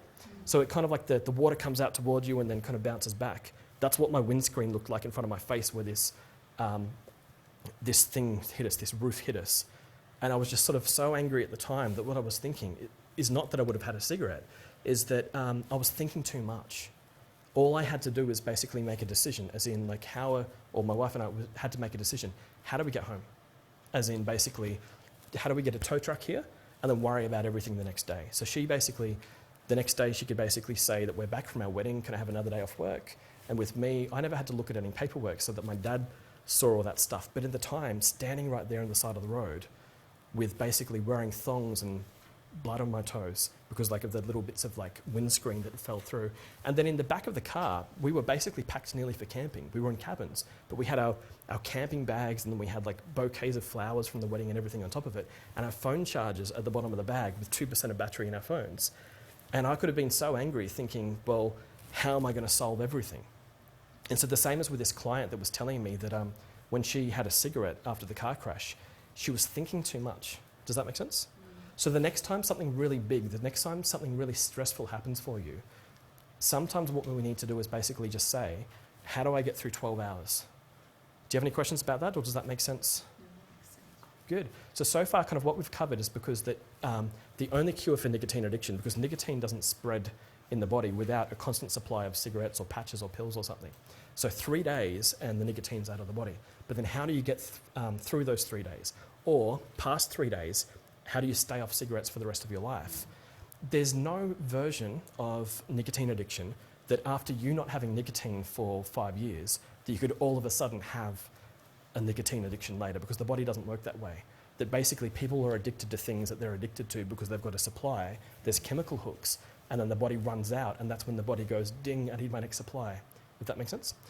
What actually, though, is the biggest thing, or the two biggest things that get people back onto cigarettes ever again, is the stress, or it's the stick, just like the car crash, or it's the carrot, which is like the ski story. And for you, do you ski, or I don't know if you... Yep. Okay. So let's say whatever the last big reward thing is that you had for yourself, whatever that carrot is, if ever you do that reward again, you only need to get through 12 hours of it, or basically get 12 hours later, and then you'll never need to worry about that memory engram bothering you ever again. So with the car crash story, could you imagine what if she has another 10 car crashes but doesn't smoke? Will the 11th car crash cause her to smoke? We'd basically say that it can't, because she's already built these memory engrams to say, this is how you have a car crash without smoking, if that makes sense. Good. So do you have any questions about that so far? Good. And so then the last two, I'm going to, just to kind of, can I just get you to grab your manual, just so that you can see this, because I can see you sort of moving your head. I'm just going to grab that water. So you guys are not too hot, or? No, it's nice. Okay. Scott, you said that nicotine leaves the body. Yep. After 3 days, there'll be no effects of it. But is there withdrawal? How much time? Basically, after about 3 days, you don't need to worry about withdrawal symptoms. It's really kind of, it's that third day that they're going to worry about the most. And so basically, a person's attitude is going to have so much to do with it, but nicotine gets in and out of the body so quickly. There's other chemicals that what we know is cocaine makes the brain light up more than any other drug. And we can test that basically with the electroencephalograph, which is, those metal touch points on the head. And so that sugar actually makes it light up the same. And so that there's chemical hooks in anything that's addictive. But what we find is that after 3 days, if ever they have a cigarette after that, it's not because of the physical addiction. It's because of a psychological addiction, which is either habit, or carrot or stick, which is positive or negative occurrence. Does that make sense for you guys? Because I've been facing this way, can you guys still hear me? Because I'm cutting you guys off. Good. Alrighty. So there's so with the pictures, sounds and feelings, just to kind of demonstrate.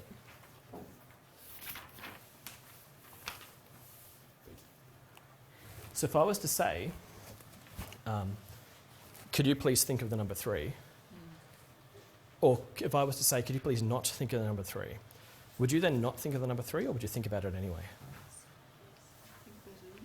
Yeah. So basically, if I was to say, like on this, should I smoke or not smoke? The subconscious basically crosses out the not and just grabs smoke and smoke, and it brings them, like the 3s, it brings them down, and that goes into the subconscious. So you know that Australian comedian, is his name Carl Barron? There's a comedian called Carl Barron? So he basically says this thing about how the Australian language is kind of like a bit cheeky, because if you ask an Australian a question, they don't answer the question, they answer the opposite of the question, and you have to guess the rest. So they'll say like, how are you today? And they'll say, yeah, not bad. And they'll ask, well, what's not bad about you? If you're not bad, does that make you neutral or good? I don't know, because we haven't. Or if I was to say, well, here's a list of 100 diseases that I do not have. Like if you would ask, how are you? And I say, well, here's a list of 100 diseases I don't have. It's kind of irrelevant. Although people are still doing it by giving or non-information by saying, yeah, not bad. Or where are we going? It's not far. Oh, I'll just write that into my GPS. Or how much was that car? It wasn't cheap. Oh, okay, I'll write you a check for WASNT, if that makes sense. What we find we do is we keep answering what we're not here for versus what are we here for. So if I could ask you, why are you here tonight, and what would you like? Could you answer it, without negations? I would absolutely love to have money to Yep. spend on things that are much more helpful and Good. useful and healthy. Good. Intellectually, I know it's just. It would be. You can notice. I know what I'm doing. I don't. Yeah, so you're good at It it. would be more healthy. Yeah, basically Good. health. And, Do you feel different saying, I'm here to achieve health, than saying, I'm here to quit smoking? Yeah, it's a totally different focus. Exactly. Your brain, your subconscious basically just wants to say yes to things. So when we do the actual hypnosis, I'm going to be using the kind of words which mean what we want versus what we don't. So it's amazing just though how much that we answer it that way. So like, let's say that there's a 5-year-old, and just to kind of like to prove the point, the 5-year-old's just really, really late and it's time for bed. And so we say to the kids something that's technically accurate, but it's actually just kind of horrible to say. So we could say to that kid, like say they're 5 and it's just time for bed. Before you go to sleep, please don't have nightmares about bad guys, burglars and vampires eating your fingers and toes, because we're not going to go out and watch your favourite movie and eat your ice cream. That kid's probably not going to sleep. So even though that everything that was said was accurate, because they said don't have nightmares about, who would say that, if that makes sense? Instead, what's a way that you would phrase it? Like the kids, it's just time for bed. If you're going to bed early, have a great night's sleep. We can go out tomorrow morning and have the ice cream. Good, excellent. So that you put the sensory words. So unlike, you wouldn't use the logic as much as you would use picture, sounds and feelings, or words that represent picture, sounds and feelings of what it is that you do want to achieve. Another example, it's a bit weird, but I like it because it sort of proves the points. So if we were to basically just say that there's like a boy and a girl, they're going on the first date. Let's say they're 20 years old or something. And the girl says to the boy, can you tell me something about you because I don't know who you are? So what could happen is that the boy could just give like nice normal answers and say, well, I was born over here and I moved over there. I'm building a house deposit near the beach because I want to swim more. I love old music. I'm open to new music, but I love the old stuff too. You'd say that probably that's like nice, safe, comfortable answers. But what if instead he uses some humour, but it's the wrong humour for the date, and he uses negations and then says something that's just kind of horrible. So let's say that she's asked, can you tell me something about yourself because I don't know who you are? And he says, well, I'm not a serial killer. And she's like, okay, that's a bit weird. And then he gets specific and he gets the map out and he says, well, let me show you where I wouldn't bury the body. And he's like, this is a lot of information about something that you're not. And he said, also, this isn't the weapon that I would use. Like, well, that girl will be leaving that date pretty quickly, if that makes sense. So it's really, really important that not just in the hypnotherapy, but in our lives, we really want to be using language that is what we want versus what we don't. So like, I'm not going to get a shopping list and say, here's the 20 things that I'd like for you to please not buy for me. It's kind of useless, if that makes sense. So what I've got,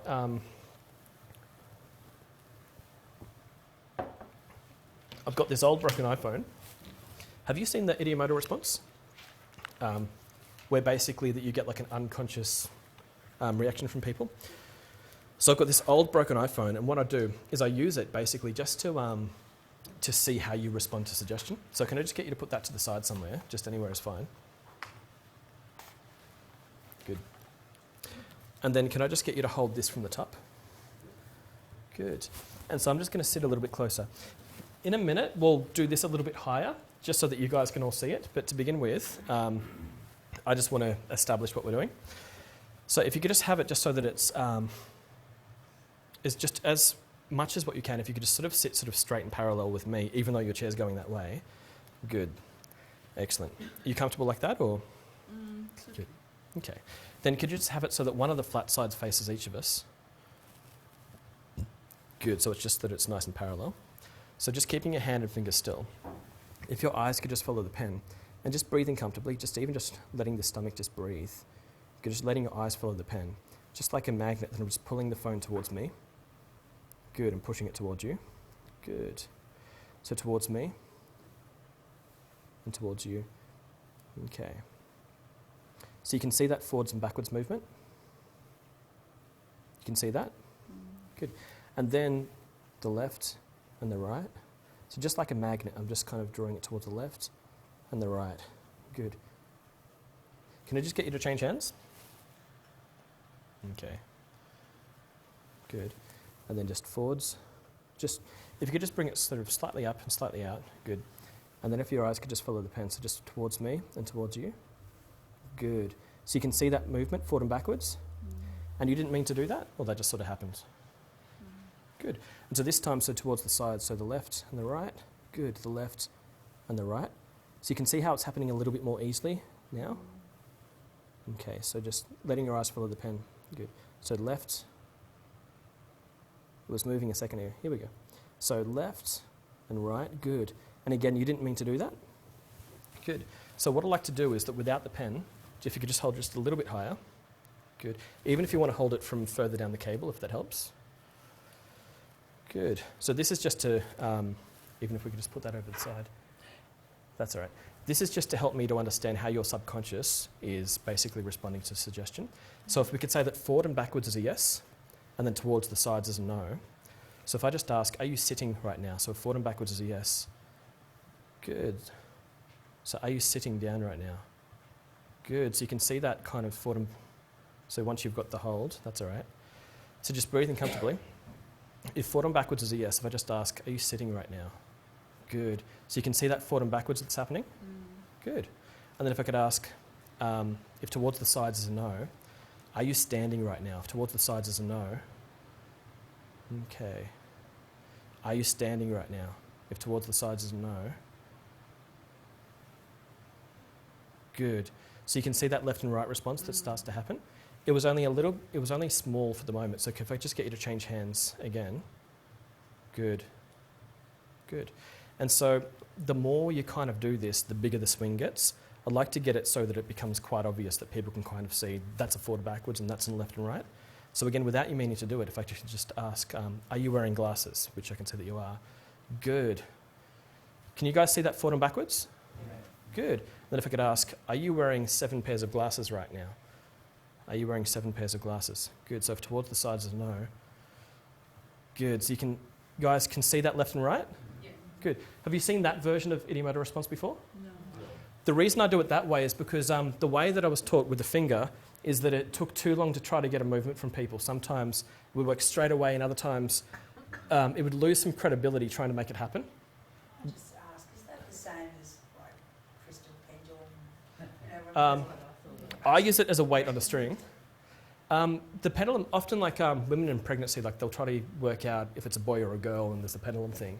The way that I like to think of it is that you've got, with the idiomotor response, you've got like the sensory neurons, which are just brain cells that tell they make sense of the eyes and the ears and the senses. Then you've got these motor neurons, which are there to tell the muscles what to do. So every time you drive, you've got these strings of mirror neurons, which is basically sensory motor neurons, talking to each other without you.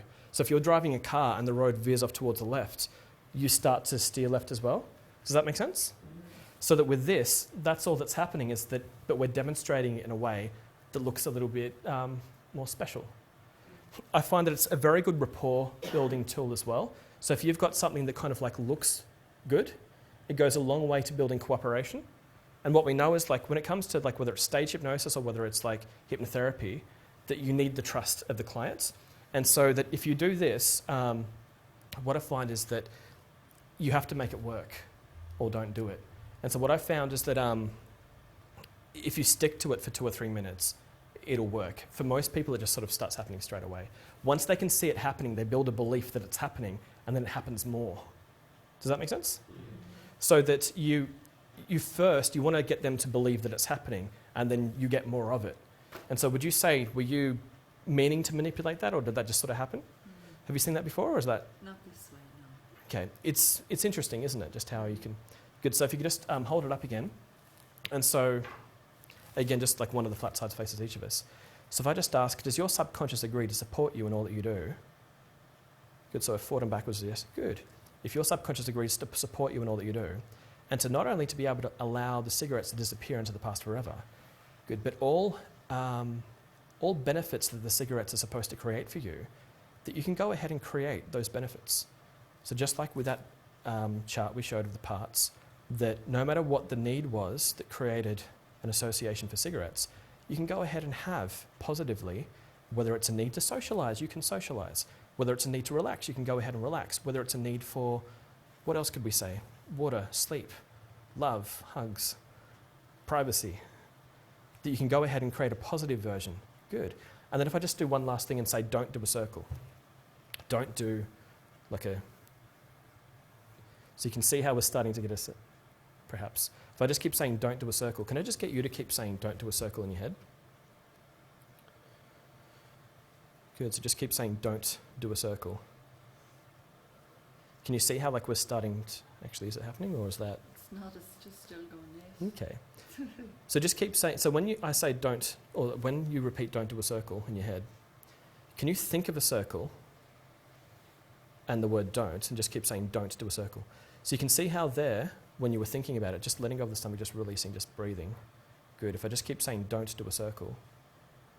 Good. So you can see how if you keep focusing on the word circle, even with the word don't,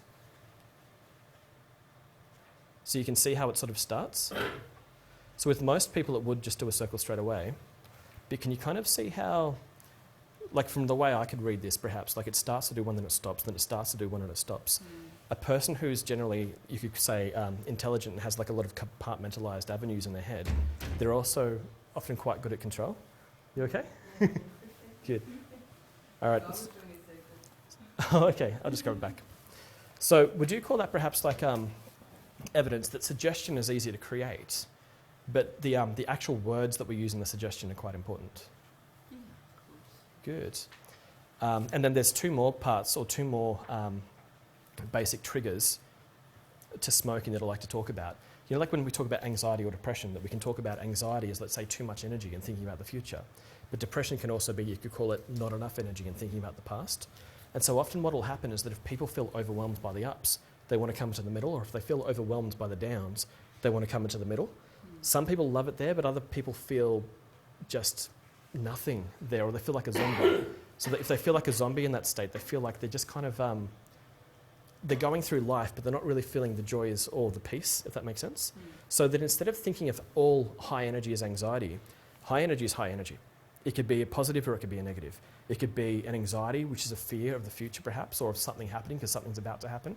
Or it could be excitement because your friends are coming over and you've cleaned the house and now you pulled out your favourite cheese board because you're excited to show off your cheeses, if that makes sense, or if not cheese, something else. But the same thing is that all low energy doesn't need to be depression either. That low energy could be perhaps depression, but just low energy, or it could be peace, or it could be, or what else is a word that you could use to describe a positive version of down, low, letting go, relaxing? Calm, good. So one thing that tends to happen with the cigarettes is that people use it to artificially adjust their energy levels up and down. So you can imagine in the morning if they wake up and they feel just kind of, you know, perhaps a little bit tired, a little bit empty, or they feel like they don't have enough energy to get through the day, it's that low energy, and they feel like the cigarette's like a stimulant. So if they could have the cigarette, maybe if they could just sort of scrape themselves out of bed, they could flip the kettle on and then perhaps smoke one of these while they're waiting, and maybe they'll get some energy. So the cigarette is like, so maybe like an upper. But then later in the day, you know that time like when you've just had enough of people where you, or perhaps even in anxiety, just looking at like, say something's happened, the bullies come or the victims come or the person you don't want to have to deal with has come, and now you just feel kind of like bad or icky or whatever you might call that. Does that make sense? So, but it's a high energy and it's really highly strung, or perhaps anger. And then if you could have a cigarette, then maybe you'd go, I can relax now. So it's like a tranquilizer almost. So like in the morning, it's like the cigarette's kind of like an upper, and then later in the day, the cigarette's kind of like a downer, if that makes sense. And so when it comes to the cigarette, we know that it can't both be an upper and a downer, but the ritual still is very important, because what the cigarette allows you to do is something that you could do anyway without the cigarette. As in, like, what would you say, like in the morning, have you ever found that you've had cigarettes early in the day to try to get energy? Possibly. I think it's more of a habit. It's just. Yep. So the habit side, what tends to happen is if you throw the packet away, do you have any? Do you have them here, or are they in the car or at home, or? Yep. So the interesting thing about habit versus like heavy emotion is like that energy level stuff is different from habit. So whereas, have you seen those, you know those European cars where like the indicator and the wiper are on opposite sides? So what tends to happen is that if you change cars, it rains and you indicate. Or let's say like you wipe the window going around a corner. You do that a couple of times, but there's not a great deal of anger. There's not a great deal of emotion associated with that, because that stuff is just purely habit. It takes a couple of times of going, oh, this is where I would normally have smoked, or this is where I usually would have hit the other indicator, or the other, whatever you call that, the lever. But it starts to become very easy very quickly. Habit is the easiest part to cure. Nicotine, 3 days, it's out of the body. Habit, basically, you're just rewriting these new pathways using positive sensory language. But that energy level stuff is to say that when you feel high on energy, that's like a seasonally, you're high on this energy, which could be excitement, fun, or anxiety. You're going to have relief from that at some point. And then when you feel low, which could be perhaps, it could be a depression, or it could be a peace, or it could be any form of low, happy or sad, again, you're going to have relief from that because life keeps working in these cycles. So what you find is that if you basically focus on having the best possible up that you can and focus on having the best possible down you have, what's going to happen when you're down is you're going to have up as relief. When you're up, you're going to have down as relief. Does that make sense? So that the cigarette really isn't going to change your life all that much by adjusting those energy levels. Because it's like, you know, if somebody's in bed and they've got one leg out of the blanket and one leg in the blanket, so one feels hot, one feels cold, they feel like that's going to give them a sense of control. The same thing is like people try to manipulate time with cigarettes, as in that I'm a little bit earlier, I'm a little bit late. It's really, in a way, it's not going to make a great deal of difference in your life. Does that make sense? So do you have any questions before we start, or? Good. So does that kind of make sense? That's the counselling part, or like that's kind of like a shorter version of the counselling part, where usually I'd be asking more questions just to get to know people a little bit. But just to cover a little bit of everything, those 6 triggers, basically, what were the triggers that I talked about? Energy levels. Energy. Uppers and lowers. Yep. And there's like 4 more triggers. How are we going for time? Sorry? Sorry? Oh, okay. Cheers. All right. What are some other triggers? Yep. Stress, and then reward, and then habit, and then the actual nicotine addiction itself. So basically, just to summarize it down to 3, you could say that there's nicotine addiction, there's habit, and then there's like energy levels. So basically, so who's done the actual hypnosis stuff before, or who's done hypnotherapy? Yep. Okay. So how comfortable do you feel with the actual hypnosis part itself? Fairly comfortable. So what I find, because like what I'm looking to do in the actual hypnosis is really just give them like a positive, relaxing experience. But from any information that I got from talking is to make sure that, you know, like when I was talking about how in needs I find out more about the person, and then we develop like a therapy plan, which in this case is that you tick the days and you listen to the CD sets. The hypnosis is to relax them.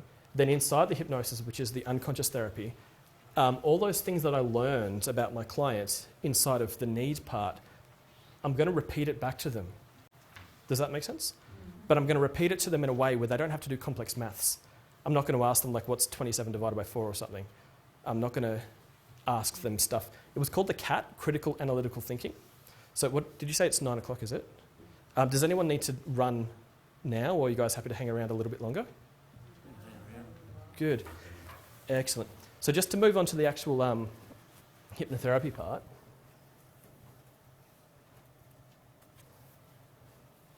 Okay. So what I tend to do is I explain that what we do after today is that there's the calendar, which I get you to tick every day that you go without any cigarettes, but also with the CD set. If you can, do you have a CD player? So if you can tick each day as you go, but then listen to disc 1 tonight and disc 2 tomorrow night, just keep alternating until I see you again in a week. And so with you, can I actually call you in a week just to find out how you're going? Again, because this is like a demonstration that like I'm not exactly sure, because it's been like, it's a demonstration session. So basically they're the instructions. I say to people, tick each day as you go, because there's the calendar I give them, and then there's the CD set. And then moving on to the actual hypnotherapy. So if I can just get you to put everything aside.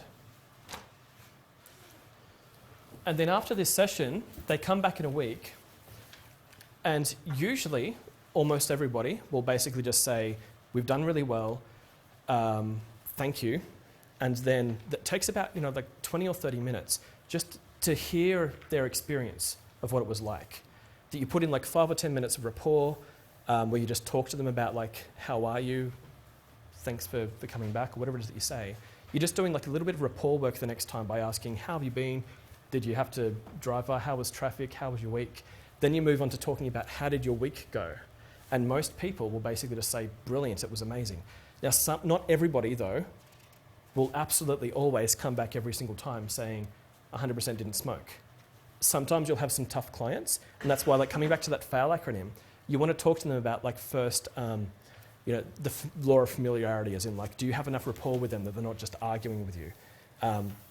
But also like coming back to those 3 main triggers I talk about, the nicotine addiction, the habit and the stress. If they have any trouble at all, find out what are they having the most trouble with. As in, say, what if somebody comes back and says, I had no cigarettes? Or somebody comes back and says, I did really well, but then I went out on Friday night and had cigarettes because